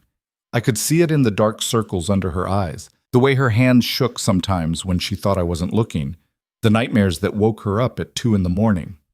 One night, I found her in her office at midnight, her head in her hands, papers scattered across her desk. Come to bed, I said. I can't. I have to finish this proposal. It can wait. No, it can't. Her voice was sharp. I'm on probation, Caleb. One mistake, and they'll use it as an excuse to remove me. I can't afford to slip up. You're exhausted. You're going to make mistakes if you don't rest. I don't have time to rest. You're going to burn out. Then I burn out. She stood up, and I saw tears in her eyes. Don't you understand? This company is all I have. If I lose it, you have me, I said. You have Emma. You have a life outside these walls. Do I? She laughed bitterly. Because it doesn't feel like it. It feels like I'm constantly one bad decision away from losing everything. And I don't know how to stop feeling like that. I crossed the room and pulled her into my arms. She resisted for a second, then collapsed against me, sobbing. I'm so tired, she whispered. I know. I don't know how to do this. How to be a CEO and a partner and a mother figure to Emma. I don't know how to balance it all. You don't have to balance it alone, I said. That's what I'm here for. Let me help carry some of this. How? However you need. I can take on more with Emma, handle more of the house stuff, free up your time, or I can just be here when you need to fall apart. Whatever you need, Arya. I'm here. She pulled back to look at me. Why are you so patient with me? Because you're worth it, I said simply. And because I love you. The words were out before I could stop them. We'd been dancing around them for weeks, but I'd never said them out loud. Arya went very still. You love me? Yeah, I said, because there was no point in taking it back now. I do. Since when? I don't know. Probably since you ate Emma's terrible pancakes and pretended they were good. Maybe before that. Does it matter? I don't know how to... I've never... She stopped, frustrated with herself. I don't know how to say it back. You don't have to say it, I said. Just feel it. The words can come later. She nodded, and then she kissed me, soft and desperate and full of all the things she couldn't say. It was enough. Emma's school called the next afternoon. I was at home, catching up on laundry, when my phone rang. The vice principal's name showed on the screen and my stomach dropped. Mr. Hayes? This is Karen Mitchell from Emma's school. I'm afraid there's been an incident. My heart stopped. Is Emma okay? She's fine physically, but there was an altercation on the playground. Another student said some unkind things about your family situation, and Emma pushed her. We have a zero-tolerance policy for violence. I'll be right there. I hung up and called Arya. She answered on the first ring. What's wrong? Emma got in a fight at school. I'm heading there now. I'm coming with you. You don't have to. I'm coming, she said firmly and hung up. We arrived at the school at the same time. Emma was sitting in the principal's office, her arms crossed, her face defiant. But I could see she'd been crying. Bug, what happened? I asked, kneeling in front of her. Madison said you and Ms. Arya are liars, Emma said, her voice shaking. She said her mom said our family is fake and you're just using Miss Arya for money, so I pushed her. My heart broke. Emma, it's not fake, she said fiercely. We're a real family, right? I looked at Arya, who had tears in her eyes. Right, Arya said softly, sitting down beside Emma. We're a real family. Then why did Madison say that? Because some people don't understand, I said. And sometimes when people don't understand something, they say mean things about it, but that doesn't make it true. But I got in trouble for defending us. I know. And we'll talk about better ways to handle situations like that. But Emma? I waited until she looked at me. I'm proud of you for standing up for our family, even if pushing wasn't the right choice. The principal, a stern woman named Mrs. Peterson, cleared her throat. Mr. Hayes? Miss Blake, Emma will need to serve detention tomorrow, and I'd recommend talking to her about appropriate ways to manage conflict. We will, Arya said. But I'd also recommend talking to Madison's mother about teaching her daughter not to bully other kids over their family situations. Mrs. Peterson's expression tightened. I assure you, we take bullying very seriously. Good, Arya said, because if my daughter gets punished for defending herself against bullying, I'll be taking this up with the school board. Your daughter? Mrs. Peterson said, clearly surprised. Arya reached over and took Emma's hand. Yes, my daughter. Emma looked up at her with wide eyes, and I saw the moment it clicked for her. Arya wasn't just Daddy's girlfriend or the lady we lived with. She was choosing to be Emma's mother.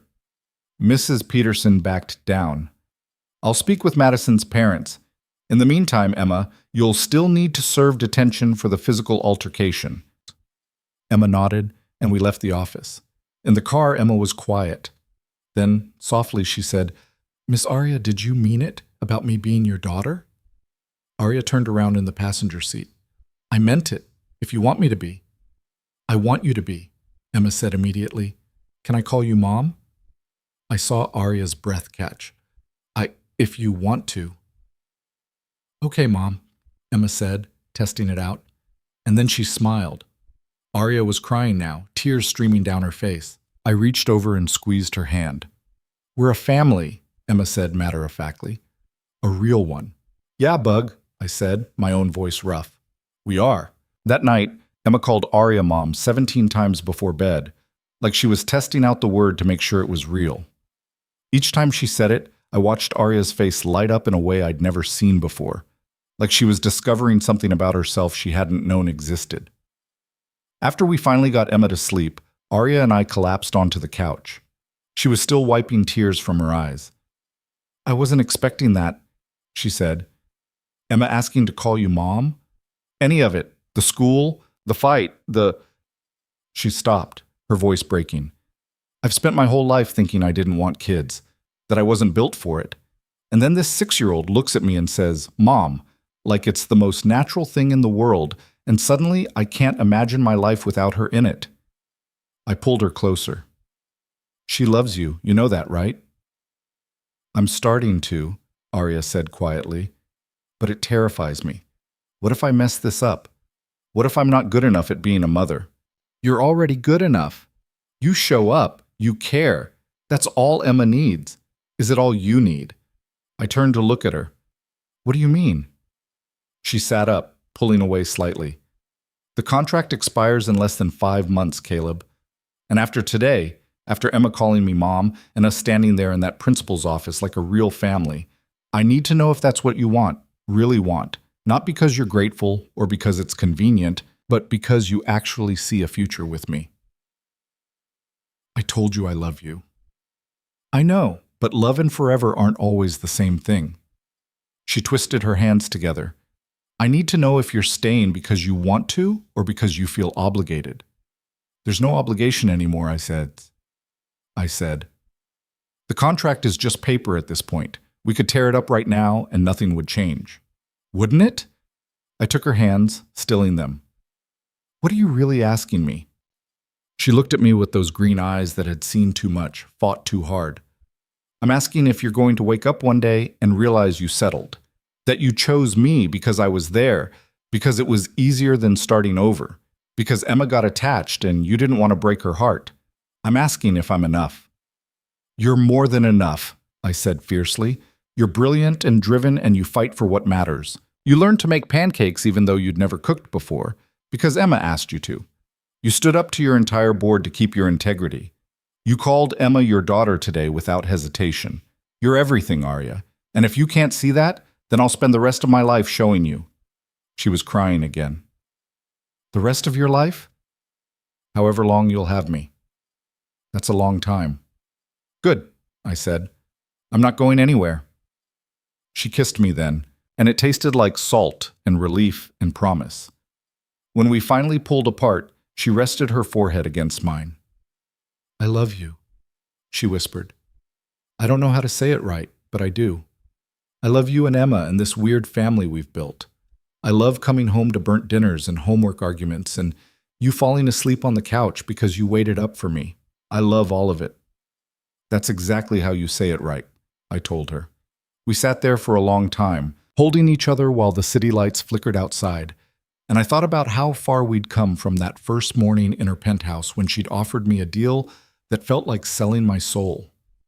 Turned out, I hadn't sold anything. I'd just found something I didn't know I was looking for. The text came 3 days later while I was at the grocery store with Emma. Unknown number, just 3 words, she's in danger. I stared at the screen, my blood running cold. Daddy, can we get the cookies with chocolate chips? Emma was tugging on my sleeve, oblivious. Yeah, bug, I said absently, my mind racing. Whatever you want. I tried calling the number back. It went straight to a generic voicemail. I texted back, Who is this? What danger? No response. My phone rang. Arya. I answered immediately. Where are you? Her voice was tight, controlled in that way that meant she was barely holding it together. Store with Emma. What's wrong? Don't come home. Take Emma somewhere public, a restaurant, the park, anywhere with people. Stay there until I call you back. Arya, what's happening? Someone broke into the apartment. Security found evidence of forced entry. Nothing's missing, but they went through my office, my files. The police are here now. My grip on the phone tightened. Did they hurt you? I wasn't here. I was at a meeting, but Caleb, her voice cracked. Whoever did this knew exactly where to look.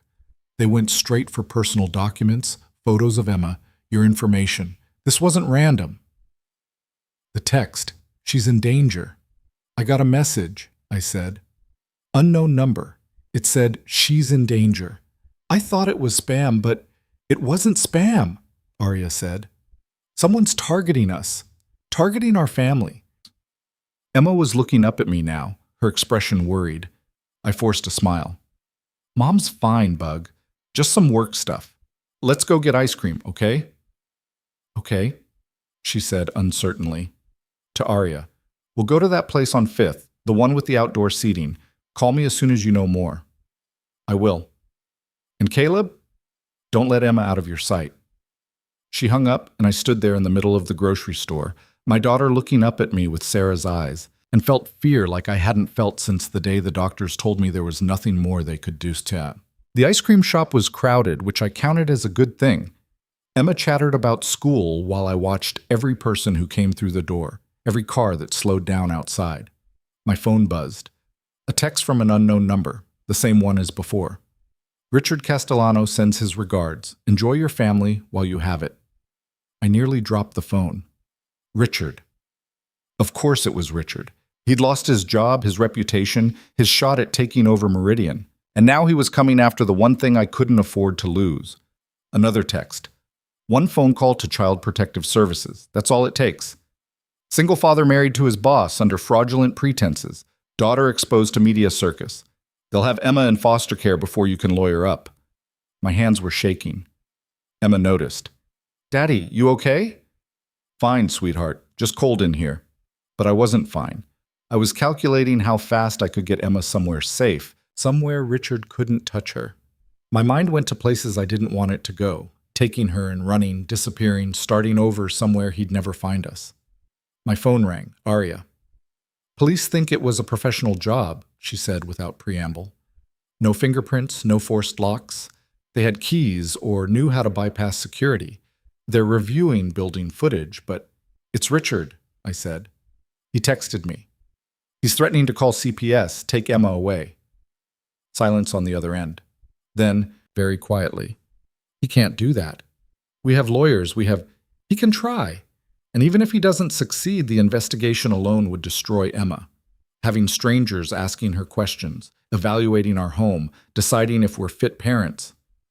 My voice was rising. I forced it down. I can't let that happen to her. Where are you right now? Ice cream place on 5th. Public. Lots of people. Stay there. I'm sending security. Don't go anywhere until they arrive. Arya, what are we going to do? We're going to end this, she said, and her voice had gone cold. Richard wants a war? He's got one. Ton. The security team arrived 20 minutes later, 2 men in suits who looked like they'd eaten bodybuilders for breakfast. They escorted us to a hotel downtown, one with cameras and locked doors, and a concierge who took his job very seriously. Emma thought it was an adventure. Are we on vacation, Daddy? Something like that, Bug. Arya arrived an hour later with her lawyer, a woman named Patricia Chen, who looked like she could argue down a judge and win. They set up a command center in the hotel suite, laptops and phones and legal documents spread across every surface. Richard made a mistake, Patricia said. Threatening you directly gives us grounds for a restraining order. And if he follows through on calling CPS, we can prove it's retaliatory harassment. That doesn't protect Emma from the investigation, I said. No, Patricia admitted, but it gives us leverage. Richard's not stupid. If he knows we can prove this is harassment, he might back off. And if he doesn't? She didn't answer, didn't need to. Arya was pacing, her phone pressed to her ear, barking orders at someone. When she hung up, she looked at me. I called in every favor I have. Tech team is tracing the texts. PI is digging into Richard's recent activities. PR is preparing a counter-narrative in case this goes public. This shouldn't be happening, I said. This is my fault. If I'd never agreed to the contract, stop. Arya crossed the room and grabbed my shoulders. This is Richard's fault, not yours, not mine. He's the one who broke into our home. He's the one making threats. We're the victims here. Emma's the victim, I said. She's 6 years old and she's hiding in a hotel room because a vengeful executive wants to hurt us through her. Arya's expression cracked. I know. And I will burn Richard Castellanos' entire world down to keep her safe. I promise you that. Emma appeared in the doorway of the bedroom, rubbing her eyes. Mom, I can't sleep. The bed's too big. Arya went to her immediately, kneeling down. Want me to read you a story? Can Daddy come too? Of course. We spent the next hour squeezed onto the hotel bed, Emma between us, while Arya read from a book about a girl who discovered she was a princess. Emma fell asleep halfway through, her head on Arya's shoulder, one hand clutching mine. She feels safe with you, I whispered. I'll do whatever it takes to keep her that way, Arya said, even if it means walking away. What? She looked at me over Emma's sleeping form. If Richard is coming after you because of me, because of the company and the contract and everything that happened, maybe the solution is for me to remove myself from the equation. Absolutely not. Caleb, think about it.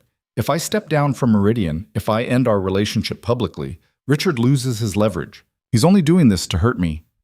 You and Emma would be safe. And you'd be alone, I said. You'd lose everything you've fought for. I'd keep the two of you safe. That's worth more than a company. I shifted carefully, trying not to wake Emma. You remember what you said to me that night after the press conference? About how you'd never let yourself need someone before? Yes. Well, I need you. Emma needs you. We're a family, Arya. You don't get to make the noble sacrifice and walk away. That's not how this works. Then how does it work? We fight together. We protect each other. We figure this out as a team. She was quiet for a long moment. I'm scared. Me too. But we're not backing down, not from Richard, not from anyone. Emma stirred between us, mumbling something about dragons. Arya smoothed her hair back, and I saw the determination settle into her features. Okay, she said. We fight. Bam. The evidence came through the next morning. Arya's PI had been thorough. Credit card records showing Richard had hired a private investigator 2 weeks ago. Phone records connecting him to the break-in crew. And most damning, emails to a contact at the Department of Child Services asking about procedures for reporting parental unfitness. He was planning this for weeks, Patricia said, spreading the documents across the table. This isn't a sudden retaliation. This is premeditated harassment. Can we use this? I asked. We can bury him with this, Patricia said. But there's a risk. If we go public, it might trigger him to follow through on the CPS threat before we can stop him. So what do we do? Arya asked. We meet with him directly, show him what we have, and make it clear that if he doesn't back off, we'll destroy him. He won't back off, I said. Men like Richard don't surrender. Then we make him an offer he can't refuse, Arya said, and I heard the steel in her voice. We give him something he wants more than revenge. What could he possibly want at this point?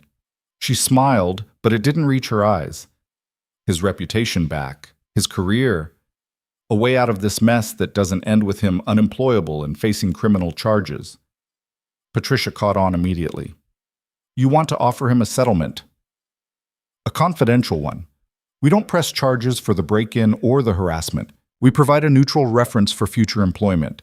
And in exchange, he signs an NDA, stays away from our family, and never contacts us again. You're letting him get away with it, I said. I'm protecting Emma, Arya corrected. If we drag Richard through court, this drags on for months. Months of Emma being in the middle of it, of us looking over our shoulders, of not knowing if he's going to make good on his threats. This way, it ends, cleanly. I hated it. Hated that Richard would walk away from threatening my daughter with nothing more than a legal slap on the wrist. But Arya was right. This wasn't about justice. It was about keeping Emma safe. Set up the meeting, I said. Watch 'em. We met Richard in Patricia's conference room 2 days later.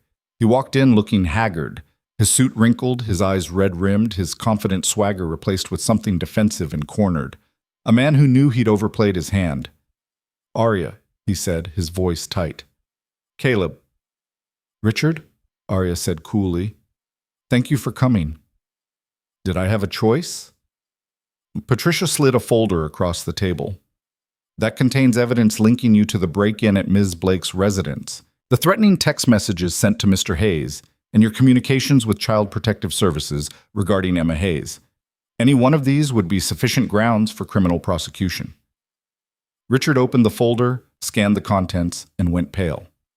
However, Patricia continued, my clients are willing to forgo legal action in exchange for your signature on a settlement agreement. She slid another document across the table. Richard read it, his jaw tightening with each line. You want me to sign an NDA, he said. Among other things, Arya said. You stay away from us. You never contact Emma or attempt to involve her in your vendetta, and you leave quietly. In exchange, we don't press charges, and we provide a neutral employment reference. That's it? After everything? After you broke into our home and threatened our daughter? Yes, that's it. You should be grateful we're not having you arrested. Richard's hands clenched into fist. This is because of you, all of it. You took my job, my reputation, You took those things yourself, I said quietly. When you leaked that contract. When you tried to blackmail us. When you crossed the line from professional rivalry to criminal harassment. You did this, Richard, not us. He stared at me, and I saw the moment the fight went out of him. He was beaten, and he knew it. Where do I sign? He asked. Richard signed every page. When he left the conference room, he didn't look back. Arya sagged in her chair the moment the door closed. It's over. Is it? I asked. Can we really trust him to stay away? The NDA is ironclad, Patricia said. One violation, and he loses everything. What's left of his reputation, any chance at future employment in this industry, and faces criminal prosecution. He'd be insane to risk it. He was insane enough to break into our apartment. He was desperate enough, Arya corrected. There's a difference. Now he has a way out. He'll take it. I wanted to believe her, wanted to believe that we could go back to our lives, that Emma would be safe, that this nightmare was finally over. What about the contract? I asked. Our contract. Arya looked at me. What about it? It expires in 4 months. Are we just going to let it run out, or what? I took a breath. Or we end it now. Make a choice that's not about money or obligations or any of that. We choose to be together because we want to, not because a piece of paper says we should. Patricia cleared her throat. I should probably step out for this conversation. No, Arya said. Stay. We might need you to draw up new paperwork. My heart jumped. New paperwork?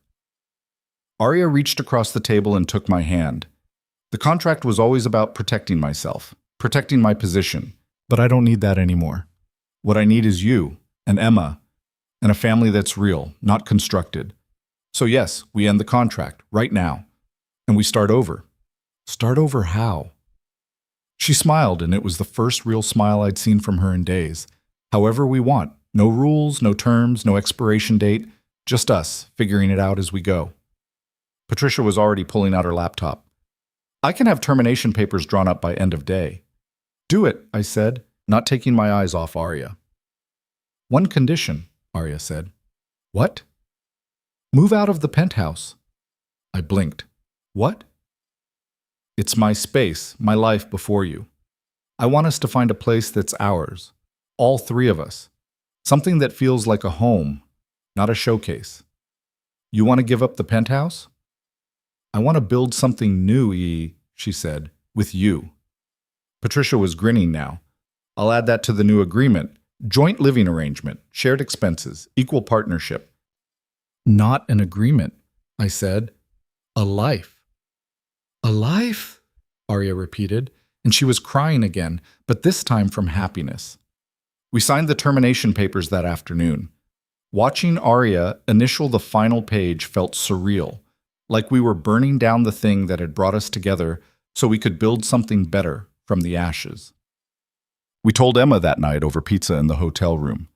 We're getting a new house, Arya said, one that belongs to all of us. Emma's eyes went wide. Really? Can I pick my room? You can pick your room, I said. Can I paint it purple? Any color you want, Bug. She threw her arms around both of us, nearly knocking over her juice. This is the best day ever. After we got her to bed, Arya and I stood at the window looking out at the city lights. Are you sure about this? I asked. Giving up the penthouse, starting over? I've never been more sure of anything, she said. That place was about proving I'd made it, that I was successful and powerful and didn't need anyone. But I don't need to prove that anymore. I know who I am. And who I am is someone who loves you and wants to build a life with you and Emma. No more contracts. No more contracts, she confirmed. Just promises. I can do promises. She turned to face me. Promise me something right now. Anything. Promise me that when things get hard, and they will get hard, you won't walk away. That you'll fight with me, not against me. That you'll choose us, every time. I promise, I said. Every time, Arya. I choose us. She kissed me, and it felt like sealing something sacred. The house hunt took 3 weeks. Arya wanted something with a yard for Emma. I wanted something that didn't make me feel like I'd need a map to find the bathroom. Emma wanted a treehouse, which wasn't technically part of any house but became a non-negotiable requirement. We finally found it in a neighborhood that split the difference between Arya's world and mine. Tree-lined streets, good schools, houses that were nice without being ostentatious. It was a 3-bedroom craftsman with a porch swing and a backyard big enough for a treehouse. It's perfect, Emma declared the moment she saw it. It needs work, the realtor warned. The kitchen is outdated. The master bath needs renovation. We'll fix it, Arya said, and I saw the excitement in her eyes. We'll make it ours. We made an offer that day. While we waited for the paperwork to go through, life slowly returned to normal. Richard kept his distance. No texts, no threats, no surprise appearances. Arya's probation at Meridian ended early, the board voting unanimously to restore her full authority as CEO. The merger she'd fought for launched successfully, and company valuation jumped 30% in the first quarter, and Emma started calling Arya Mom without any hesitation, like she'd been doing it her whole life. One night, about a week before we were set to move into the new house, I woke up to find Arya's side of the bed empty. I found her in Emma's room, sitting on the edge of the bed watching her sleep. "You okay?" I whispered. She looked up and I saw tears on her face. I keep thinking about what could have happened. If Richard had followed through, if CPS had taken her, if... They didn't, I said, sitting beside her. She's safe. We're all safe. I know, but I can't stop thinking about it, about how much I have to lose now. She wiped her eyes. Before you and Emma, I only had the company. And if I lost that, it would hurt, but I'd survive. Now I have this. And the thought of losing it, losing you two, it's paralyzing. So don't lose us, I said simply. Choose us every day, and we'll choose you back. That's how this works. It's not that simple. It is, though. Love isn't complicated, Arya. People make it complicated. But at its core, it's just choosing someone and letting them choose you back. She leaned against me, and we sat there in Emma's room, listening to her breathe. And I felt something settle in my chest, something that felt like peace. I'm going to marry you, Arya said suddenly. I turned to look at her. What? Not now, not tomorrow, but someday when we're ready, I'm going to ask you to marry me. For real this time. No contracts, no arrangements, no exit strategies, just because I want to spend the rest of my life with you. My throat was tight. You don't have to. I know I don't have to. I want to. Is that okay? Yeah, I managed. That's okay. She kissed me, soft and sweet, and Emma stirred in her sleep, mumbling something about pancakes. Come on, I said. Let's go to bed. We walked back to our room hand in hand, and I thought about how far we'd come from that first awkward conversation in her penthouse, how something that started as desperation had turned into this. A family, a home, a future. The contract that had brought us together was gone now, dissolved into nothing. But what we'd built in its place was stronger than any legal document could ever be. Moving day came on a Saturday in late spring. The movers had already taken most of the boxes, leaving the penthouse feeling hollow and strange. Emma ran through the empty rooms one last time, her footsteps echoing, saying goodbye to the place that had been home for almost a year. Ready? I asked Arya, who stood by the window looking out at the city skyline one final time. She turned to me, and I saw no regret in her eyes. More than ready. We drove to the new house with Emma chattering nonstop about which trees in the backyard would be best for the treehouse. The movers were already there, hauling furniture inside, and the chaos of unpacking began immediately. By sunset, we'd made a decent dent in the boxes. Emma's room was mostly set up, purple walls just like she'd wanted, with her stuffed animals arranged on the new bed and her books stacked haphazardly on the shelves. The kitchen was functional enough to make dinner, though we ended up ordering pizza because neither of us had the energy to cook. We ate on the back porch, watching fireflies appear in the grass as the sky turned dark. Emma chased them with a jar, her laughter floating back to us on the warm air. "This is what it's supposed to feel like," Arya said quietly. "What?" "Home." She leaned against me. "I spent so many years building something that looked impressive from the outside, but it never felt like this. Like I could actually breathe. No regrets about the penthouse? Not even a little." She watched Emma spin in circles, trying to catch fireflies. "I thought I needed that place to prove I'd made it, that I was somebody. But I don't need to prove anything anymore. I just need this, you and Emma, and this messy, imperfect life we're building." Emma came running back with her jar, 3 fireflies blinking inside. "Look, can I keep them?" "Just for tonight," Arya said. "Then we let them go, okay? They need to get back to their families." "Okay, Mom." After we got Emma to bed, her jar of fireflies on the nightstand, their soft glow lighting up the purple walls, Arya and I stood in our own bedroom, surrounded by half-unpacked boxes and furniture that wasn't quite in the right place yet. "It's a mess," she said. "It's perfect," I corrected. She laughed, and the sound was lighter than I'd ever heard it. "How is this my life now? A year ago, I was sleeping alone in a pristine penthouse, working 18-hour days, convinced I had everything I needed. And now I'm standing in a half-unpacked bedroom in the suburbs with a 6-year-old down the hall, and I've never been happier." "People change," I said. "Life changes. That's not a bad thing." "No," she agreed. "It's not." We finished unpacking the essentials and climbed into bed, our bed in our house, in the life we'd chosen together. And as I drifted off to sleep with Arya's head on my chest, I thought about the envelope that had sat on my kitchen counter a year ago. The final notice. The desperation that had driven me to accept a deal that should have been my biggest mistake. Instead, it had been my salvation. 3 months later, on a warm afternoon in August, Emma had her 7th birthday party in our backyard. It wasn't fancy, just a dozen kids from school, a homemade cake that leaned slightly to one side, and decorations Arya and I had stayed up late the night before putting together. But Emma's face was radiant as she ran around with her friends, and that was all that mattered. Margaret from Meridian's board showed up with her granddaughter, which surprised me until Arya explained that they'd become something like friends after everything that had happened. "She's the one who saved my position," Arya said. "I owe her more than I can repay." "You don't owe anyone anything," I said. "You earned your position. She just made sure you got to keep it." Same difference. The party wound down as the sun began to set. Emma, exhausted and happy, fell asleep on the couch, with frosting still on her face. Arya gently cleaned it off while I walked the last guests to their cars. When I came back inside, Arya was sitting on the floor beside the couch, watching Emma sleep. That same expression on her face I'd seen so many times now, love mixed with wonder, like she still couldn't quite believe this was real. "You know what Emma asked me this morning?" Arya said when I sat down beside her. "What?" "She asked if you and I were going to get married for real, not the pretend kind, the real kind." My heart skipped. "What did you tell her?" "I told her I was waiting for the right moment." Arya reached into her pocket and pulled out a small velvet box. "I think this might be it." I stared at the box, then at her.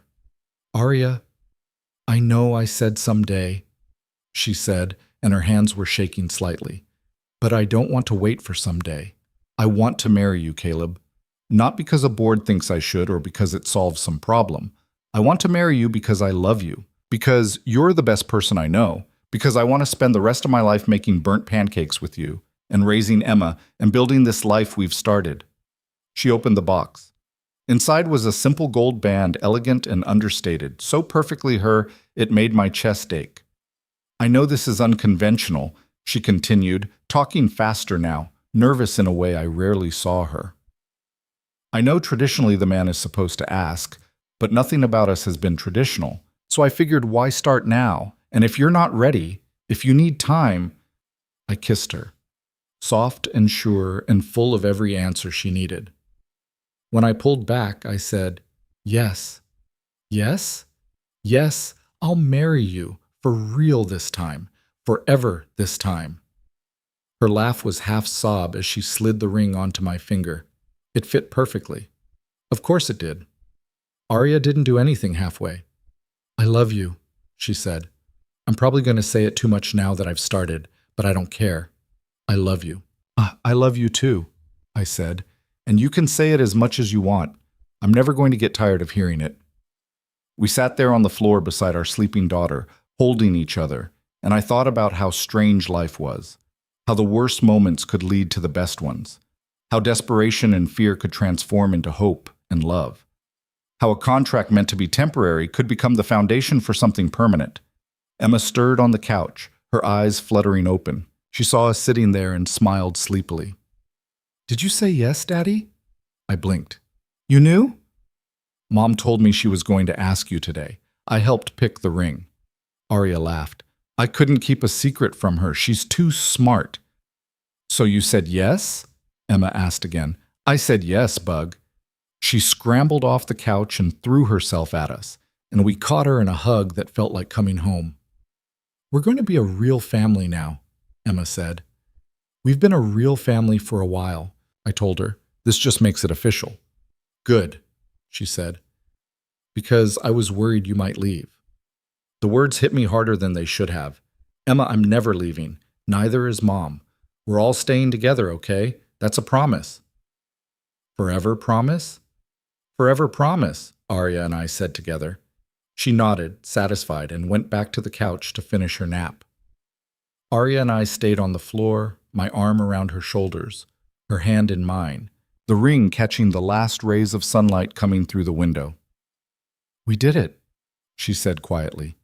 We actually pulled this off. Pulled what off? Turned a lie into the truth, built something real out of something fake, found a family in the last place either of us expected. I don't think it was ever really fake, I said. Not where it mattered.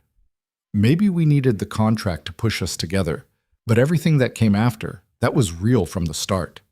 She thought about that. You know what scares me? How close I came to not doing this. If the board hadn't pushed me, if I'd been too proud to ask for help, if you'd said no that first day in my penthouse, we would have missed all of this. Emma wouldn't call me Mom. We wouldn't have this house. I'd still be alone in that penthouse thinking I had everything I needed. But you're not, I said. You're here. We're all here. That's what matters. Still, it makes you think about all the paths we don't take, all the chances we miss because we're too afraid or too proud or too convinced we know what we need. It also makes you grateful for the paths you do take, I said, even the ones that start with desperation and end with burnt pancakes. She smiled, especially those ones. We sat there until the sun fully set and Emma woke up asking for dinner. As we moved into the kitchen, Arya pulling out ingredients while Emma set the table, and I tried to figure out why we owned 3 different kinds of spatulas. I felt something settle deep in my bones. This was it. This messy, chaotic, imperfect life. This little girl who asked too many questions, and this woman who worked too hard and loved too fiercely. This house that needed repairs, and this family that didn't look like anyone else's. This was everything. A year ago, I'd been drowning, buried in debt, working myself to death, watching my daughter grow up in an apartment that smelled like mildew and broken dreams. I'd made a deal with a woman I barely knew, signed a contract that should have been my biggest mistake, and walked into a life that wasn't mine. And somewhere along the way, that life became mine. The woman became my partner, then my love, then my future. The contract became irrelevant. The lie became the truth. Maybe that's the thing about desperation. It forces you to take chances you'd never otherwise take, to walk through doors you'd normally keep closed, to say yes to opportunities that seem too good to be true. Sometimes those chances destroy you, but sometimes, rarely, miraculously, against all odds, they save you. The wedding was small, just close friends and family in our backyard under string lights and a tent Arya insisted we needed in case of rain. Emma was the flower girl, taking her job so seriously she counted out exactly how many petals to drop with each step. Margaret gave a toast about second chances and courage. My sister flew in from across the country to stand beside me, and if she cried through the entire ceremony, she'd deny it later. When the officiant asked if I took Arya to be my wife, I said, "I do." And this time, I meant it with every cell in my body. When Arya said the same words back to me, her voice steady and sure, I saw the truth in her eyes. This wasn't an arrangement anymore. This was forever. We danced in the backyard while Emma spun between us, and later when the guests had gone home and Emma had finally crashed from exhaustion, Arya and I sat on the porch swing and watched the stars. "No regrets?" I asked. "Not a single one," she said. "You?" "Just that I didn't meet you sooner." She laughed. "We met exactly when we needed to. Any earlier and I wouldn't have been ready for this. For you. For all of it." She was right. Timing was everything. We'd found each other when we were both desperate enough to take a chance, broken enough to need saving, and brave enough to risk everything for something real. And in the end, that was the thing about second chances. They didn't come easy, and they didn't come clean. They came wrapped in contracts and complications, in fear and uncertainty, in moments where you had to choose between safety and possibility. But if you were brave enough to take them, if you were willing to fight for them, they could transform into something beautiful, something worth every risk, every fear, every moment of doubt. Something like this.